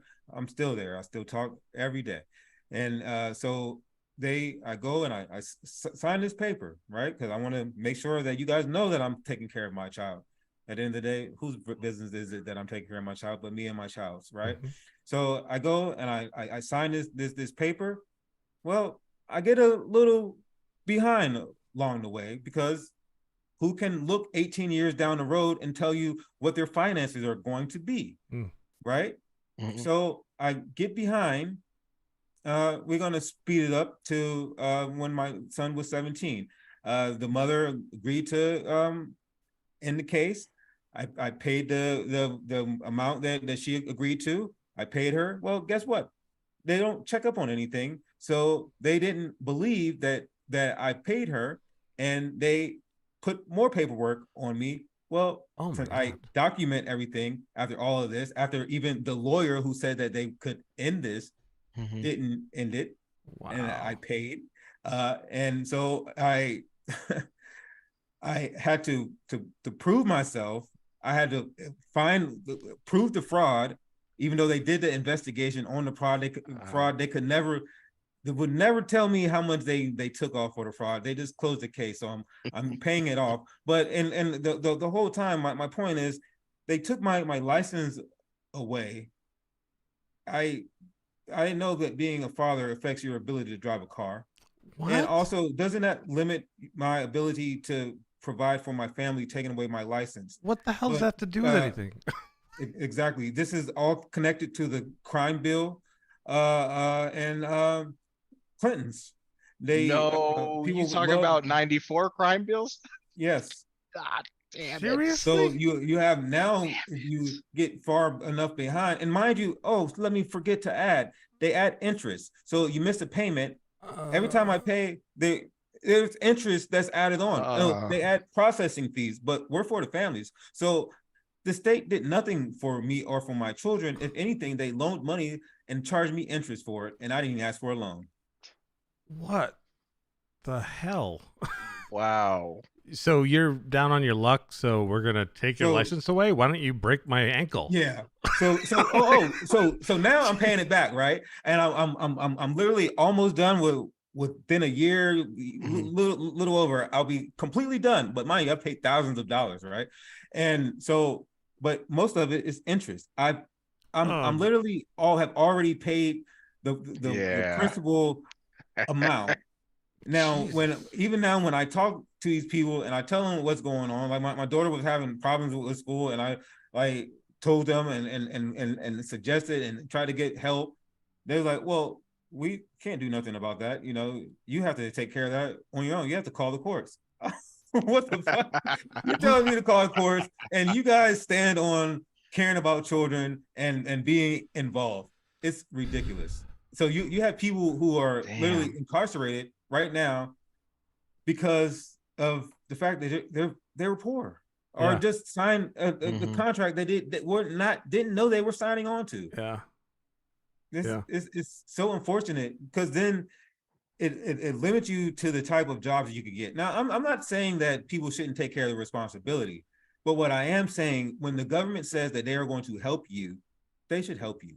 They shouldn't just penalize you for being miseducated or growing up in a bad situation or just making a bad decision. I mean, if anything, help me make it right, because it does affect society when when you just close doors on people, because then they're left trying to figure it out on their own.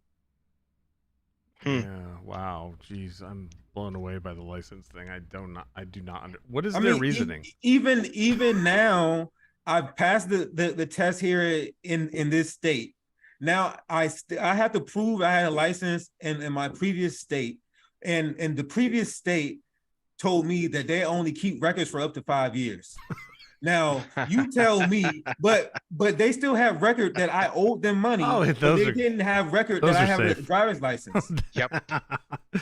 Oh my God! Who the hell can't keep records nowadays? You have endless hard drives. Wow, just wow. And they were telling me that I was supposed to know that they were going to get rid of this information. I said, well, why would I know that without no paper or anything telling me that you were going to get rid of this?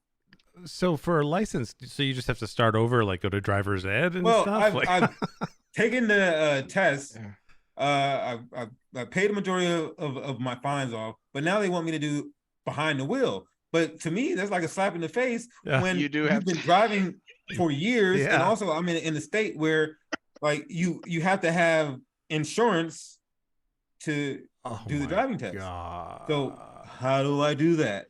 Oh, so you have to get a car insured that you don't have in order to drive? You guys telling me I had to go and buy a car in order, this is like ridiculous.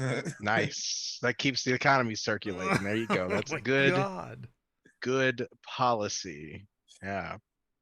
So when you show up for the driver's test, they're going to ask you for your automobile insurance? Yes. They want to know proof of insurance for the vehicle that I am driving, because in order for the instructor to get in the car, it has to be insured. So in other words, they're not going to get in an uninsured vehicle. So you have to be a child that's with your parents who have you under their insurance, really. That's what it's designed for. If your parents own a car. If your parents own a car. Because cars are expensive. Oh, wait. And then if you don't get a license, now the right wants you to show your license to get to vote. Interesting. Yeah. That is interesting. Wow. Yeah. That is really frustrating. Yeah. It's ridiculous, because even like the attorney that I had, I'm like, oh, this person is listening to me. This lady charged me down to every text message. Oh my God. I'm like, I thought she was a good lawyer until I got the last bill. I'm like, oh, I don't think I like you so much. I thought about you on Wednesday at 2, so I jotted. I charged you for 15 minutes. It was ridiculous. I literally had to fly back east. I'm all the way on the West Coast. I had to fly coast to coast to go to court, and then literally had to still pay money for another 2 years. Oh, good God. And the majority of it is interest. Yeah, Yeah. that should not. But And who gets to the me, interest? the The most insane government? part is you guys say that you care about children. Mm. Guess we all just Yeah. show it in different ways. It'd be different if they took the interest and gave it to the child. that would at least make a little more sense. No, they're gonna give that child an interest rate when they grow up and need a student loan. Yeah. That's when they're gonna see some interest. Wow. What's their reasoning for the interest? Are they giving the money for you until you can pay for it, or is it?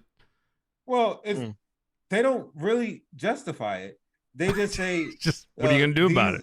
These are this is the interest for the money that we're giving, and mind you, they'll give additional money from the money that they had already given. So they continue to give money, and then they're like, "Oh, you owe this."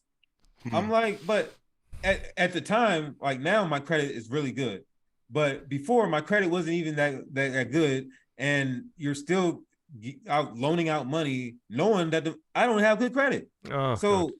You know that I'm not able to pay it, but you're continue to loan out money. To me, it's ridiculous. Yeah, if you don't, it's expensive to not have money. Yeah, it's really expensive to not have money. Studies have shown that. Yeah, that is for sure. Oh God, wow, insane. And it's it's crazy, and that's not something that just affects like people of color. That affects poor people who have children who think that the state is going to help them. That's like it's unfortunate.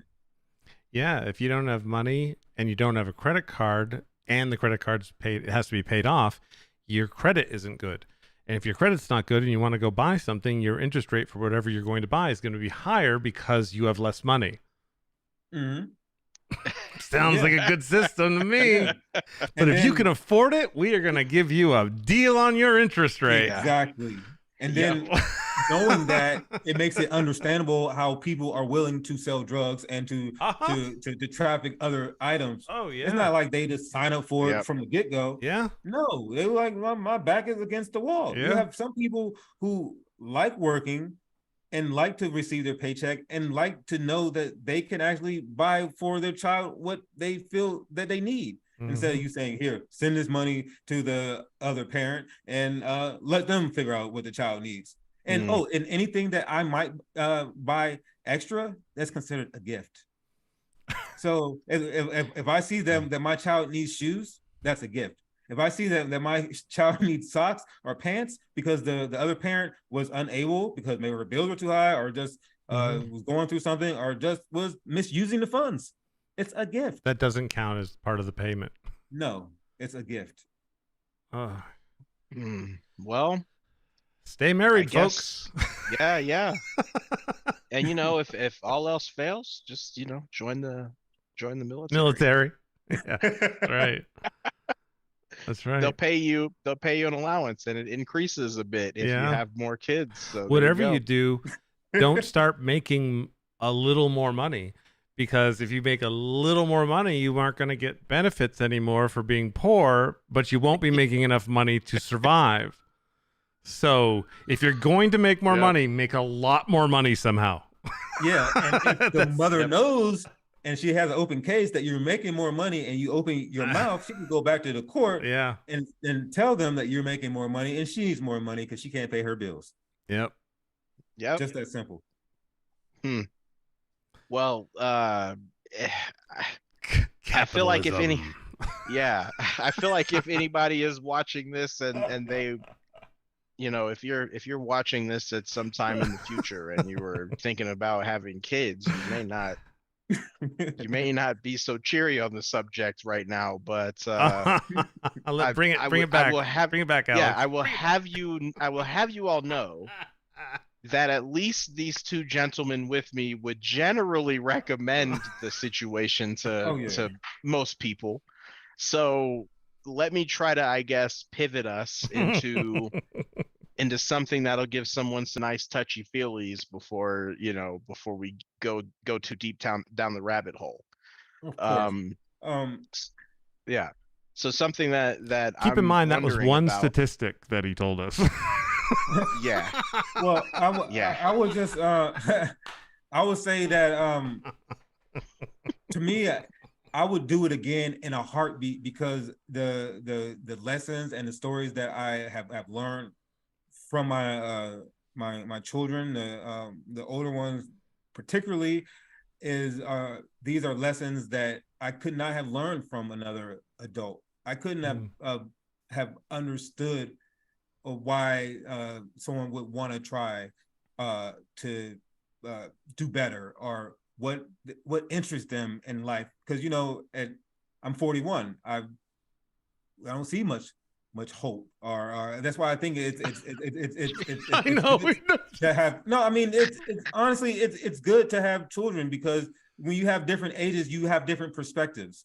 If you're just old, you're like, I'm just going to work and I'm coming home. But when you're older and you have a child, you're like, well, I want to show him this place or that place, or maybe we can travel here or travel there, because I'll be able to travel and I'll be able to do things that I couldn't do before. So you do get a different perspective. And also with this child, I'm doing things differently because I'm reading more.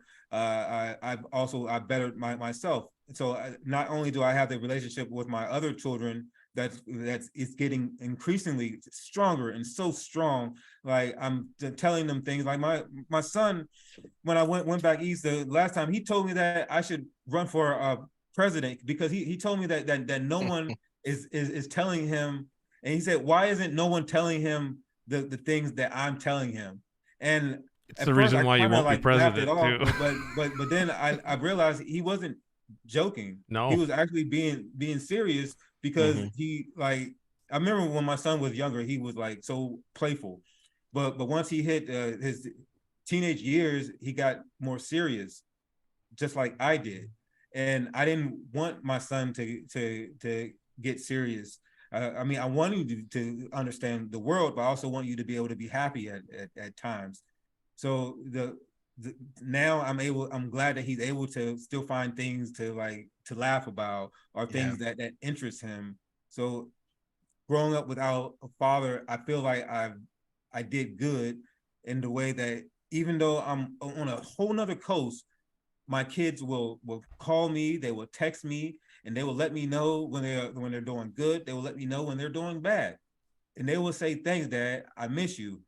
I love you. I couldn't do that with my own father, but the fact that my children do that with me, it triggers something that I wouldn't have known that it would have triggered, since I didn't have that there before. And I appreciate that. Yeah, that's really interesting. Something, kind of gave me another question, but I feel like I should actually get Jayson's response on this one before I go off into a different tangent.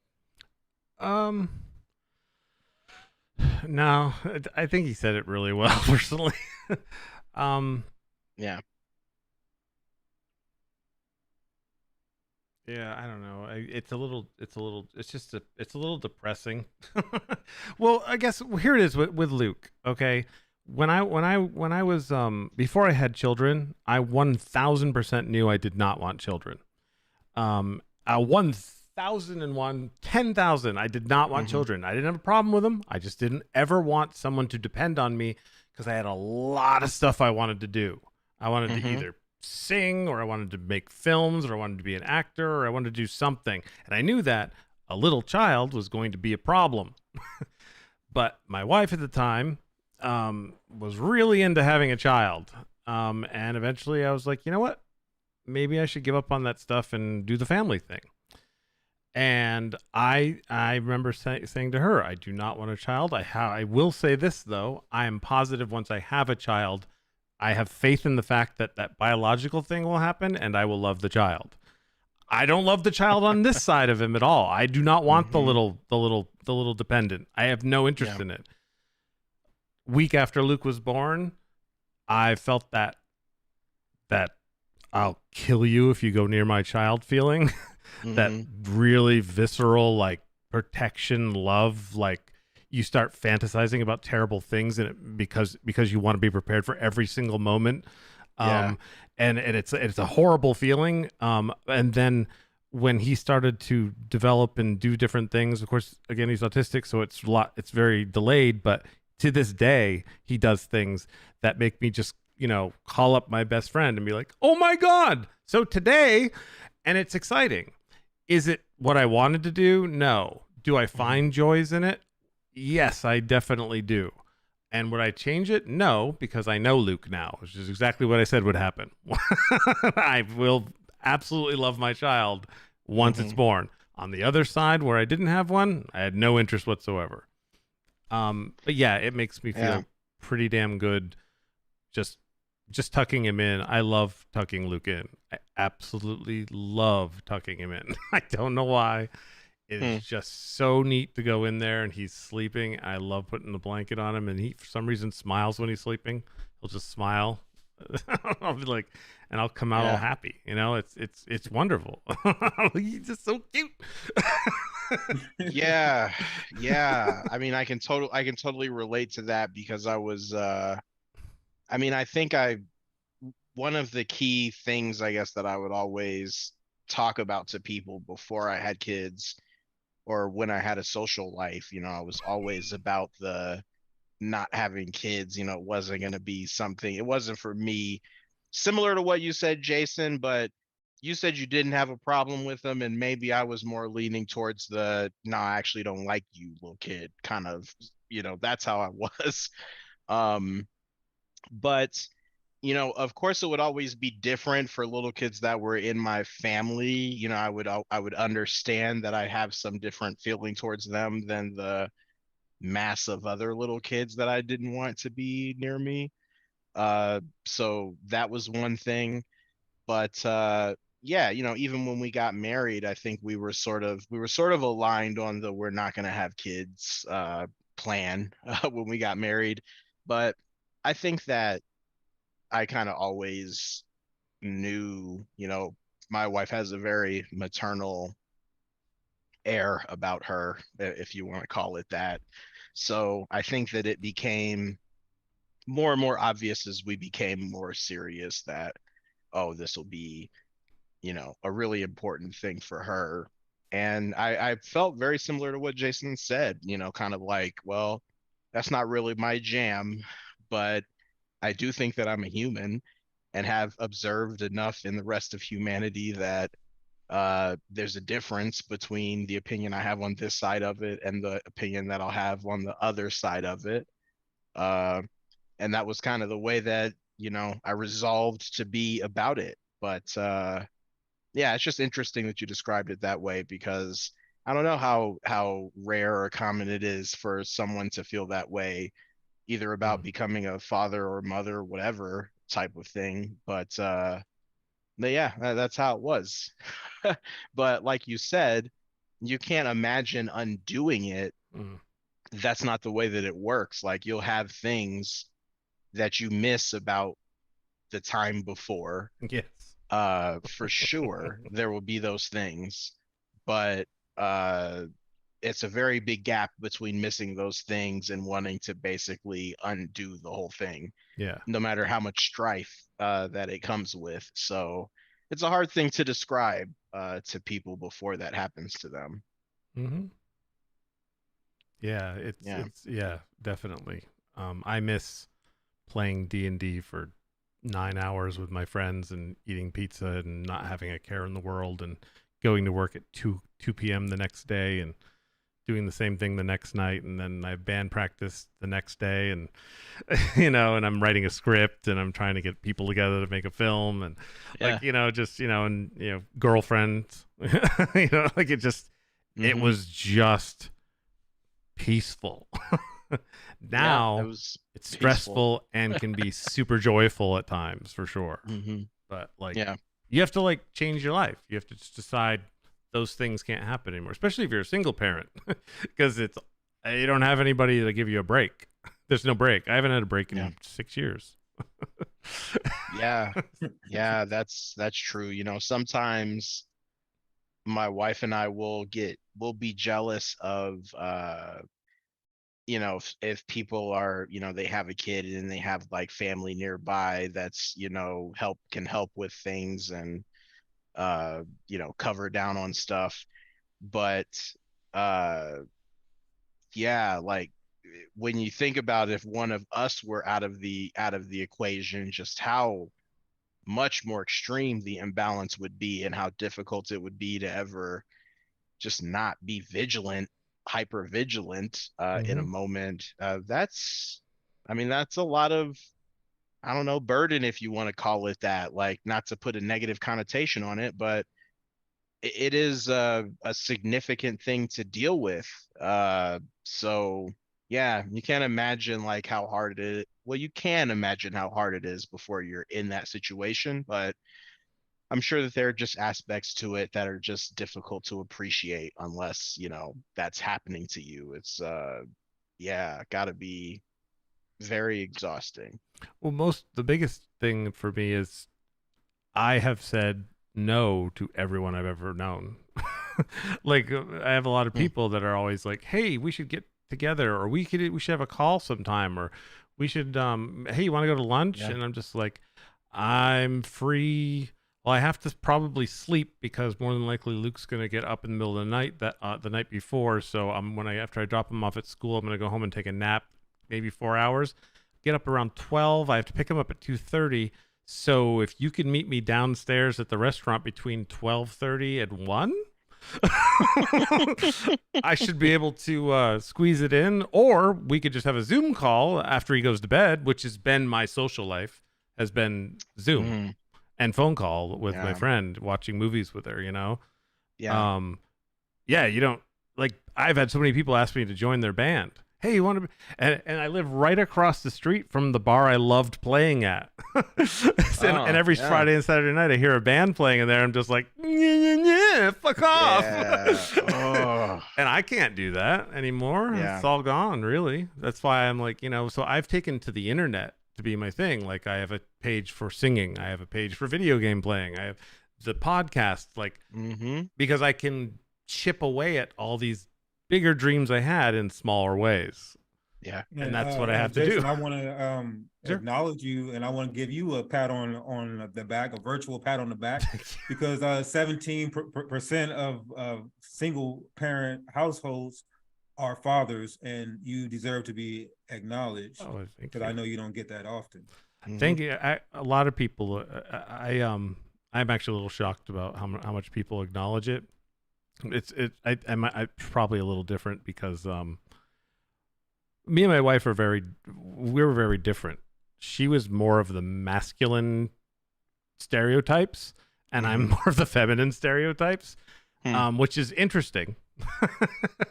I didn't really realize it till we had to get a divorce. I was like, you're kind of like a guy. I mean, she's not. She's super feminine, but there's a lot of that stereotypical like dude thing going on. Traits that people typically assign to guys. Yeah, like I'm single parent, and she moved away with her new boyfriend. You know, like that's Vermont didn't know what to do with that when we're talking about divorce and stuff. They're like, so wait, they're like, what? Don't want any custody to her, you know? And she's like, yeah. Well, it's it's that is different. unique. It is. It is, yeah. It is very different. And you know, it reminds me, I guess, that there are ways that people think all of this typically plays out, and it's not always that way. And there are, you know, there are even people, you know, fathers, mothers, whoever, who are not with their kids or away from them more than they would really want to be, but there's circumstances and situations that prevent them from being like a part of their life as much as they would want to. So, you know, there are people who are in that zone, and you know, most of the drama focus is kind of on the perspective that like you know, a mother is being left somewhere by a father, and the father doesn't care, and you know, all of that. But there are these other situations and other other Yeah. configurations that happen to people, and all of that stuff has to be appreciated if you're really going to establish things or systems that stabilize Yeah. anything. And I also have to say thank you, Jonathan, for Mhm. for that. You're Oh, I thank you. I left that out at the I went on a tangent, but I do appreciate that. Thank you. You're welcome. Yeah. So then I don't know. Tell me about I don't know, something that's like more in a lighthearted kind of way. Like, what are the differences that you have observed if if you had to write the book on how mommies do things differently than daddies, or uh is there any truth to men take a different perspective towards the raising and all of that stuff than women? Is that, And this is would from you a say that's true? Of generalization, course. like Mars and Venus thing. Not Right. obviously not everyone. Of course. Yeah. Hmm. How Well, are I can you say how are you The different? married people are afraid to talk. What's yes, I'm like, what is this? Do you have a safe thing that you can say about the difference between you and your partner in raising a kid? I mean, Go ahead, Jayson Jonathan. kind of already started along those lines, Yeah, but go ahead. I kind of went already. Something that's safe to say because it's not worth getting in trouble over a podcast episode. Well, I noticed like with me with the newborn, it's kind of like it's different because you don't want to hear your baby crying all the time. But since I have previous kids, like, oh, they'll be okay. You can cry a little bit, but also as the mother's first child, so for her it's a little different where I don't feel like he's crying for that much. For her, it seems like her mother radar goes off a little quicker, which I respect her response. I don't think I would be comfortable with her. I'll just let him cry. Mhm.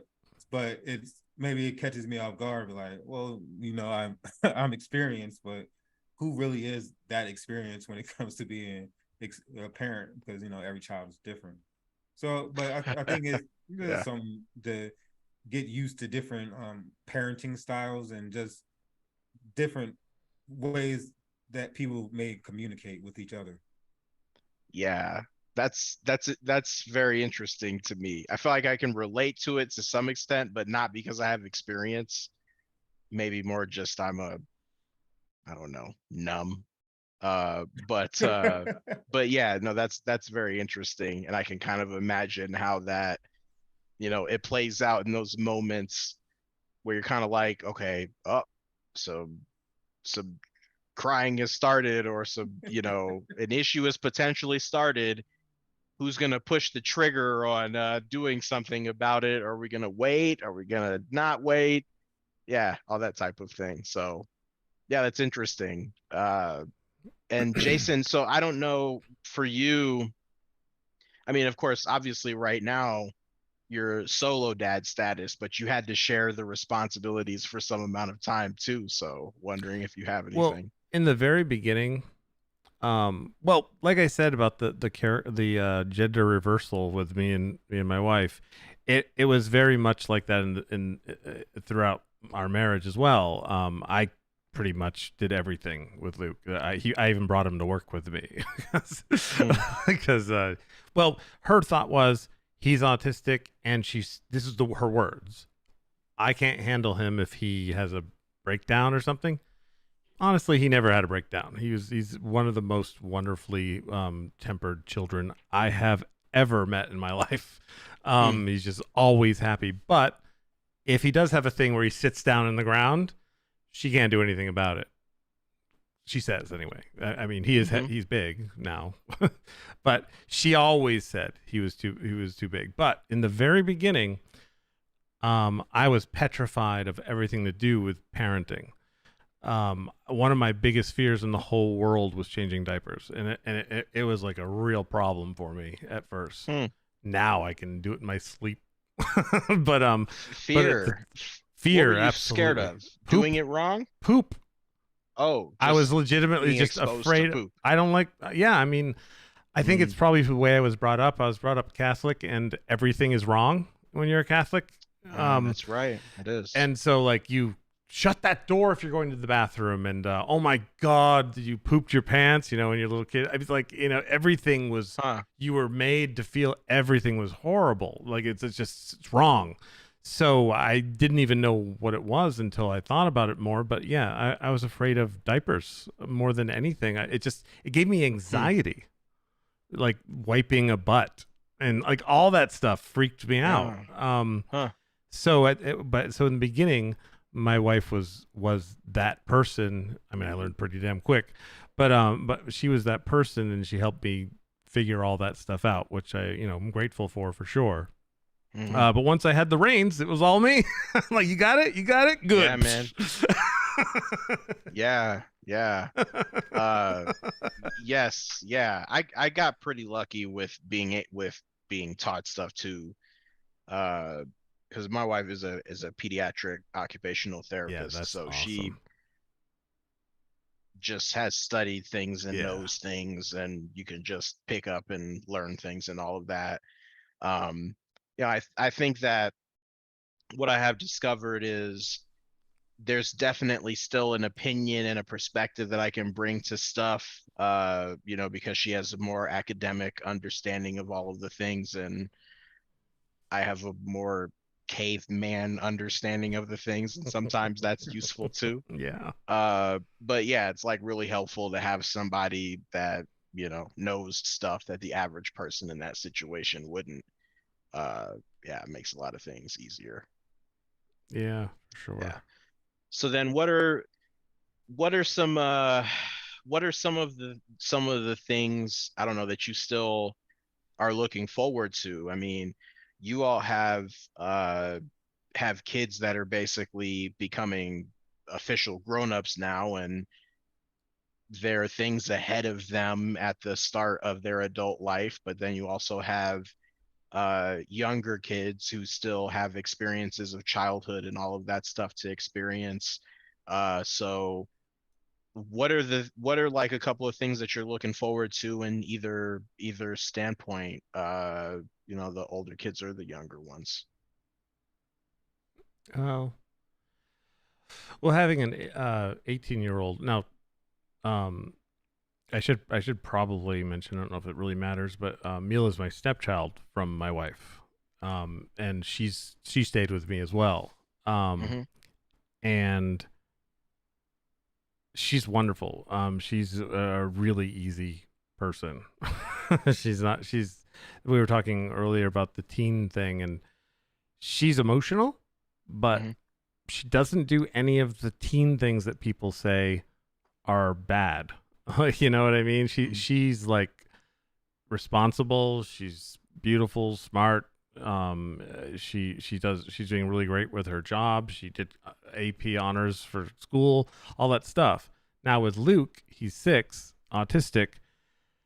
With Luke, I am trying to get him to a point where he can communicate, so that when I die, he's not a 28-year-old person in a home. I mean, that's my goal with Luke, is to get him to have some autonomy. Right now, he talks with one of these, all these different. Like what do they call them? They call them. I don't remember, but my wife's gonna be disappointed. He does like this snack, and then he'll go goldfish. Did you hear it? Goldfish. Yeah. Yeah, or he'll go that fruit, watermelon. And he's learned a lot of this, and this is how he talks to me. And before, I just had to like run down a list of stuff, like, "Hey, do you want this?" And he'd be like, or like, "Do you want this?" Now he just uses this, and I go, "Watermelon," and he's like, but so that's my journey, is getting him to a point where because I don't know who else is there after me, really. I mean, I don't want to burden me, my daughter. I don't want to say, hey, guess what you get when, you know what I mean? You get to have this, But I think it's coming along, and I think he's going to end up being one of those savants in Silicon Valley, and I'm just going to have to teach him good morals. Okay, yeah. I mean, obviously, but communication have, is the yeah. goal. Yeah, exactly. And there are definitely milestones, that you're looking forward to, and yeah, it'll be like a huge victory. Yeah. Yeah, I've heard that before. Just because we used to have a therapy practice, like a OT practice, and my wife would mention that just when you're in that world where there's some kind of serious deficit or just delay that you're trying to overcome in order to make them be able to live independently. That is the mission. It's like, hey, I'm thinking about that I'm not going to be here eventually, and all I want is to feel confident that if I'm not here, you're going to be able to take care of yourself. You're going to be okay. Yeah, I think a lot of people don't have to think about that if they don't have those serious issues with their kids, and then it gets lost that that's sort of like the driving thing in people's lives who are in that situation. But that's just interesting to hear that perspective again, because that's so true. That's for the rest of us who feel like, oh, okay, he's progressing normally or ahead of the curve or something like that, you start to get worried about these other things. But really at the core, at the bottom of all of it is, I want you to be okay when I'm not around anymore. Like, I want to feel that that is a thing, whatever I have to do to make that the reality. So yeah.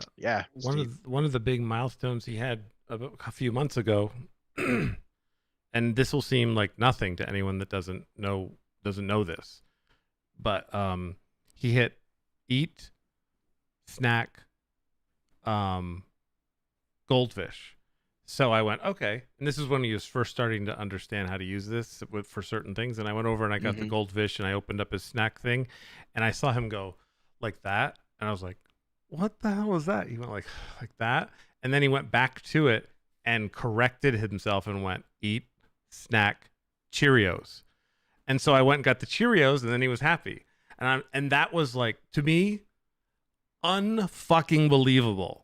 Because I saw in real time him realize that he made a mistake and he corrected himself. And that is huge in the world of communication. Huge. Yeah. Wow. Yeah. That's incredible. Yeah. And that gives me a just lot that of moment. Yep. Yeah. And then you thought, okay. Yeah. He didn't get upset. He didn't get frustrated. Just corrected himself. Huh. Yeah. Yeah. It's positive. I can see that being a good thing. Yeah. What about you, Jonathan? What are you looking forward to seeing or experiencing or doing or anything like that? Well, with my older children, I'm looking forward to I'm starting to see like a transition slowly into like the type of communication, the things that are like important to them, or just the way that they see the world through their own eyes, and it's they're very alert. I'm also interested to possibly being able to travel someplace with them in the future, as well as with my newborn. I'm looking forward to just being there for him and just engaging with him, and just hopefully I could inspire him in ways that help him to be a better person. Yeah. There's you just want to like do the right thing for them, right? It feels good if I don't know, there's some way that you can know that you did something that made them want to do the right thing or made them want to do something for themselves, that type of thing. I'm definitely looking forward to just figuring out what he's about, like what does he actually care about. Right now we're in this, I don't know if it's a phase or a phase is a word that's usable or what it is, but he's obsessed with balloons and hot air balloons and stuff. It's probably some Nice. normal little kid type of thing. Yeah. But I mean, I haven't been around that many little kids, but as crazy as the kid acts around some balloons or looking at some hot air balloons and things, I'm like, well, that's pretty interesting if you're specifically interested in that, or you might, it might be something that you grow out of, or it might be something that you are legitimately interested in some aspect of that. It would be cool to know what he cares about, and just learn about him that way. So I'm looking forward to that. And then, yeah, I mean, we named him James after James Baldwin. And I don't know. I look forward to him learning just where his name came from and how we finally arrived at it 2 days after he was born, and Can I know now why you named him what after it James might Baldwin? mean. Well, I mean, I don't know. It could be obvious to all of us, but we struggled to come up with a name for him. Like we didn't know whether we were having a boy or girl all the way up until the end. And we, for some reason, felt strongly it was going to be a girl, so we had a name pinned down if it was a girl, Michelle but Pfeiffer. we hadn't. I just No. but anyway, we knew what we would name a girl. We didn't know what we would name a boy. So then when we had him, it took us like 2 days to finally land on a name. And we were struggling with it because we were like, okay, how symbolic does it need to be? How much do we need to care about how society will react to it? How much does the name inspire us? I wanted something that the initial wasn't too late in the alphabet, all kind of weird. I had a lot of weird criteria. Yeah, that makes sense. And my wife had some criteria, but we just couldn't land on something that really felt like it was authentic and genuine, and we're really picking it because it felt right. And as we were just going through all of these different name ideas, like all of these note cards with names on them and stuff like that, I just kind of started looking around trying to figure out, well, who inspires me, or who, like, can I get an idea of a name from someone that makes me feel some kind of way. And I was reading off just some of these different names to my wife, different, I think maybe specifically like different African American leaders and stuff like that. And when I said James Baldwin, it's sort of like, I was like, oh yeah, I mean, that sounds pretty good. And I love some of the things that he's had to say just about what it is to be a person that's inside of like this niche part of society. But anyway, when I said that, my wife thought, oh, that's perfect. That's it. Like, and I was like, do you want to take some time to think about it before we final call it? And she's like, no, that's it. I know. Like, she kind of felt it. So that was when we finally decided on it. But yeah, I want him to know that story, and I want him to know how perfect it felt in the moment, and then be able to explain to him, like, here's what I feel when I think about James Baldwin. Yes. And here's what I want for you. Not that I want you to be this person or like this other person. I want you to remind me of James Baldwin. I Right. want you to remind me of the power that I think about, the self-confidence, the willingness to be yourself inside of this world that rejects you.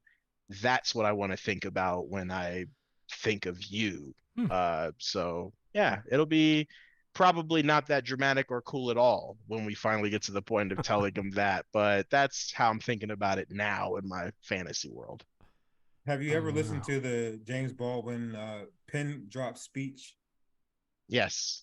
That's Apparently, I'm missing out on all this James Baldwin stuff because I did not. I've never. Yeah. What's going on? What do I look for when I'm talking about James? It's not hard. I mean, I know him as an actor, James but Baldwin pin drop speeches. Start, yeah. Okay, well, start with that. I'll put that in my stuff here.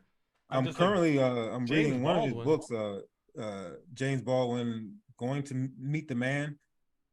I yeah, a lot of his quotes, but I haven't. This is my first James Baldwin book I'm actually reading. So yeah, he knows how to write. There's a children's book. Oh my god, I'm an idiot. Oh wow, how to get that? I'm an absolute moron. I'm trying to remember exactly what it's called.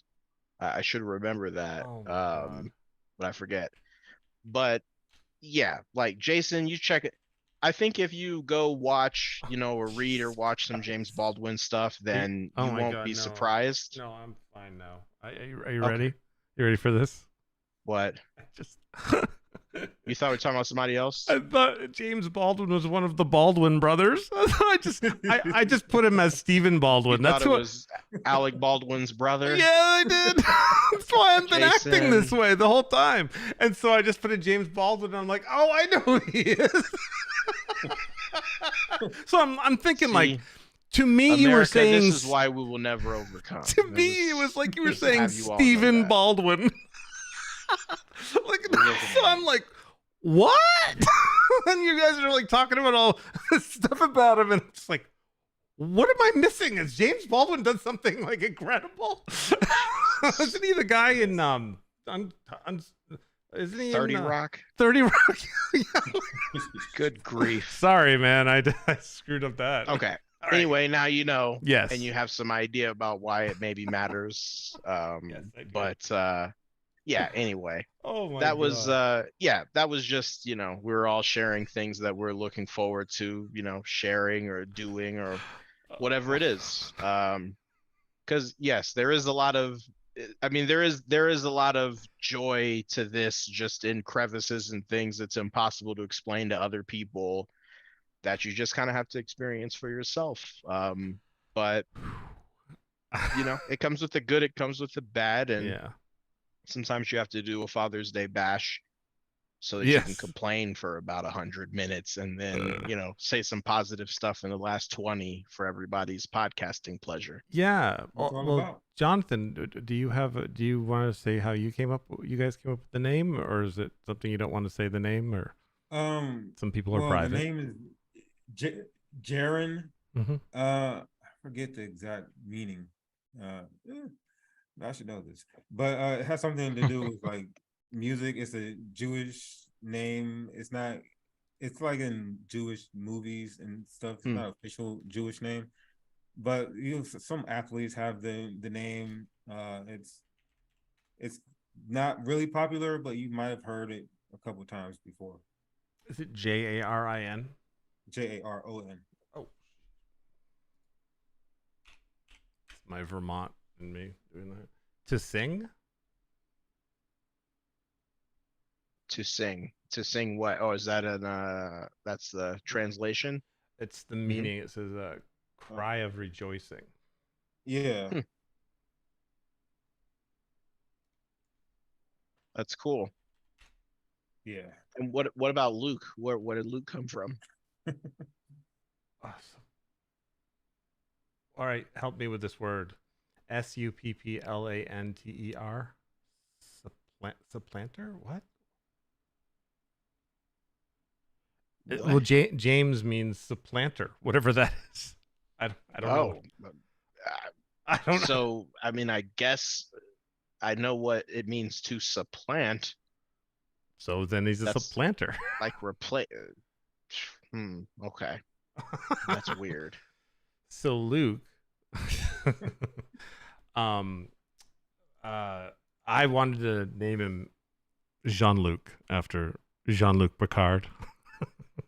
Really? Yeah. Okay. I was all into that. And you were told to do something less weird? Actually, we were all on board.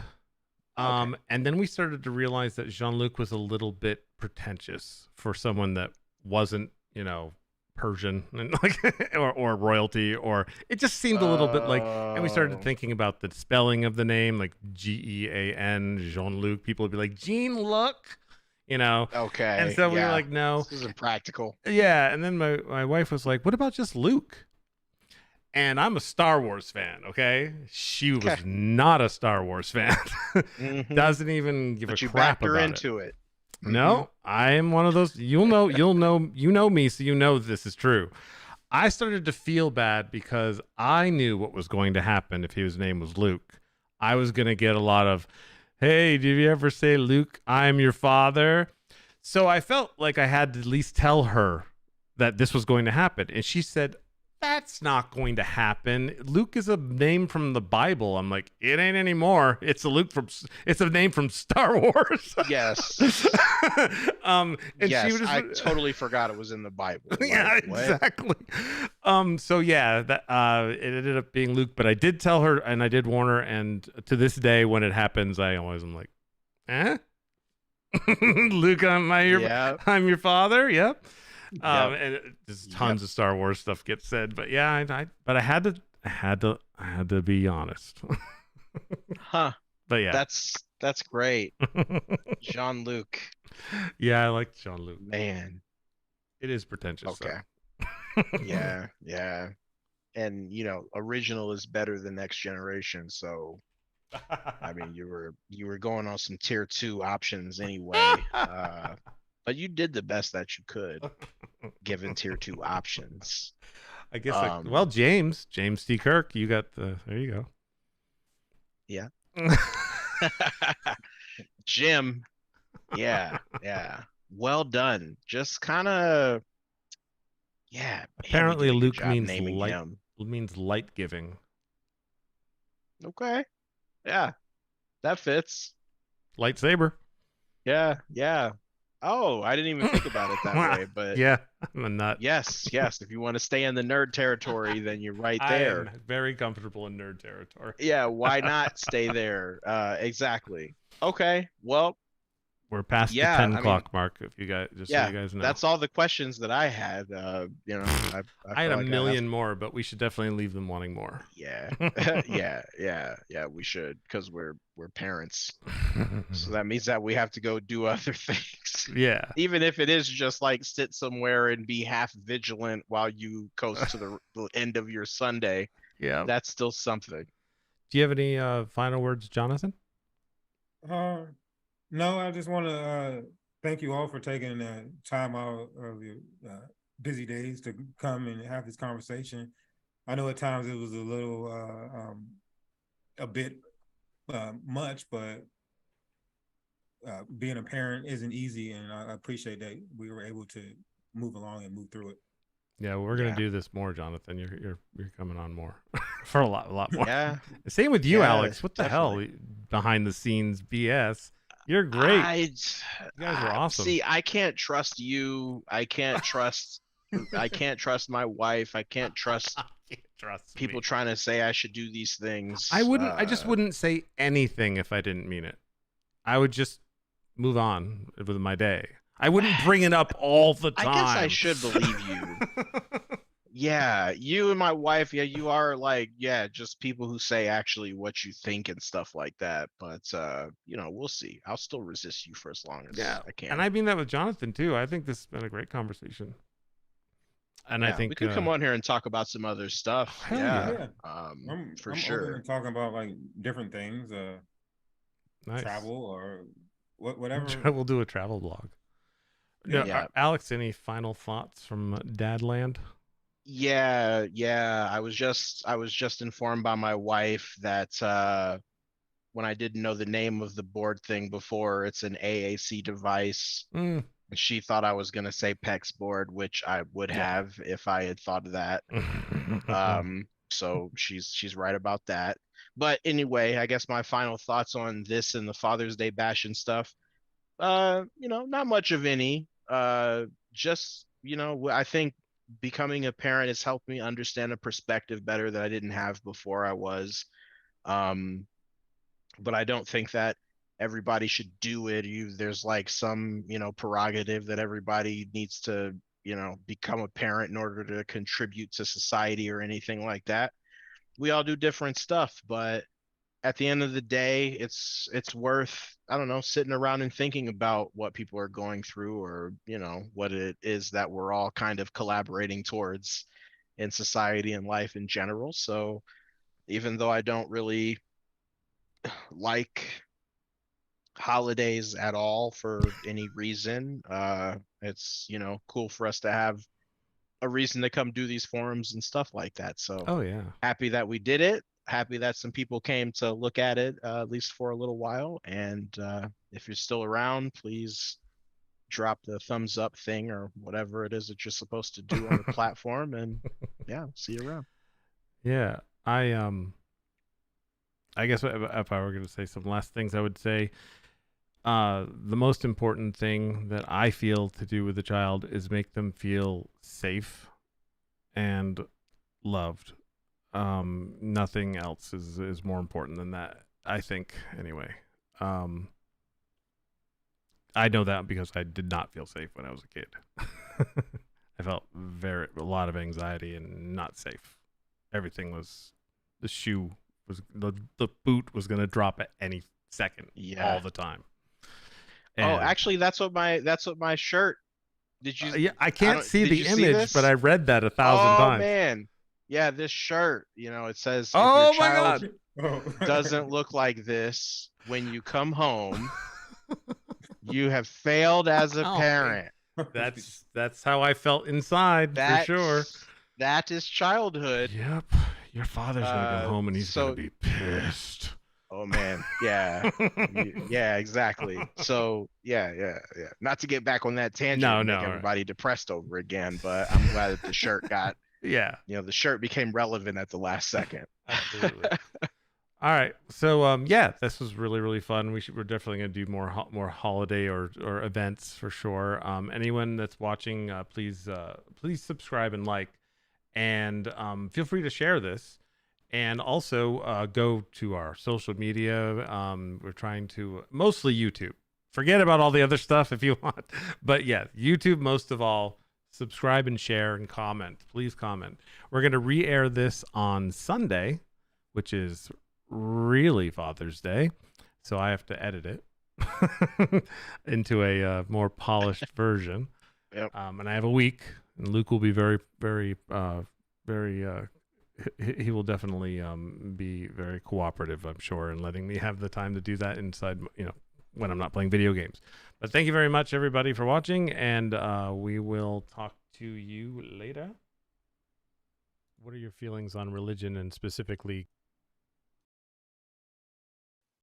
I'm not a big fan.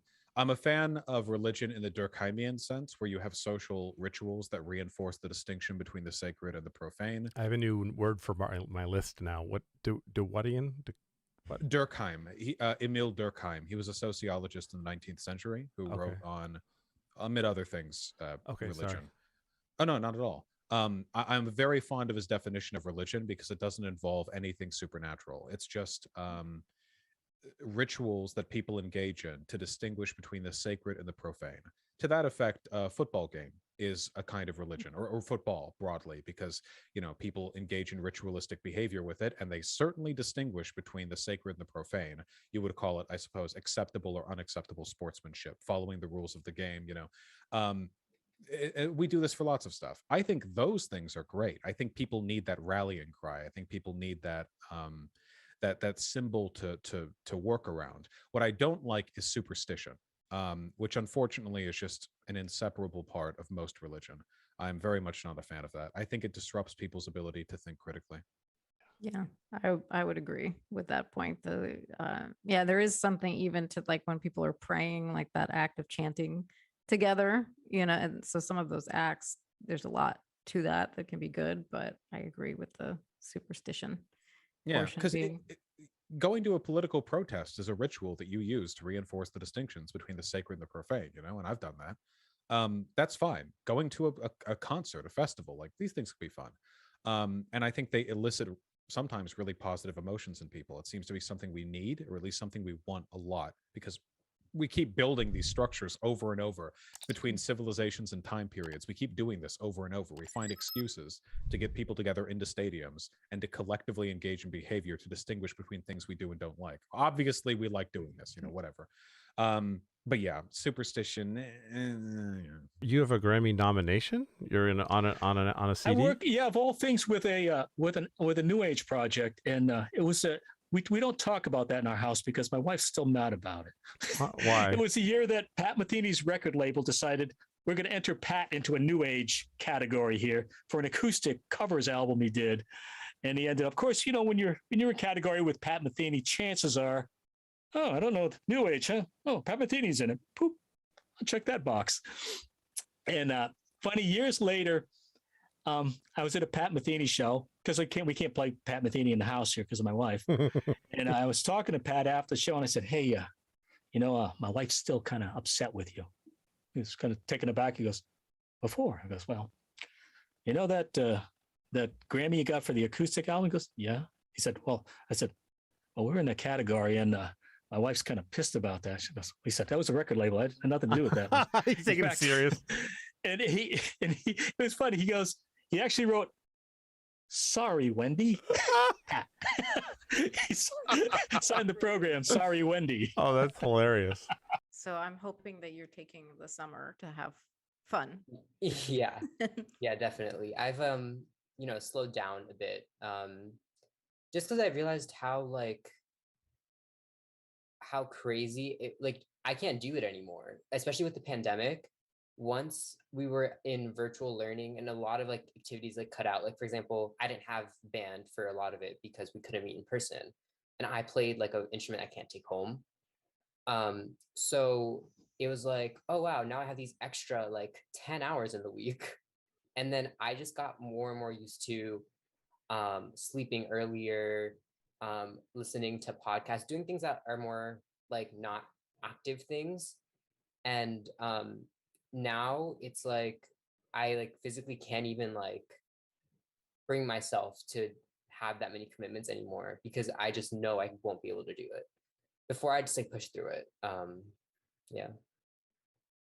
It's a good lesson to learn now rather than middle age getting totally burnt out from career. It's good to know that balance is necessary. Yeah. Especially going into college and beyond. I know you're a film fan, and I wanted to get also. I would probably end up being a watch list for myself. But could you tell me what your 3 favorite horror movies are? I said 5 originally, but I was like, oh, I'll go 3. If you have one. I like the original Night of the Demon, Curse of the Demon. I'm not sure if that's ever been remade. God, I hope not. But it's I like The Haunting of Hill House. The called simply The Haunting, the 1961 version, not the remake, which is idiotic. I like Lady in White, Frank LaLoge's film. It's a beautiful, beautiful ghost story. Takes place in a upstate New York town, and it involves a blue collar Italian family that reminds me a lot of my own family. It's a beautiful film, and if you've never seen it, it's time you corrected that. Lady in White. That's 3, I guess. Are there any that have come out more recently? Anything that you would like or recommend?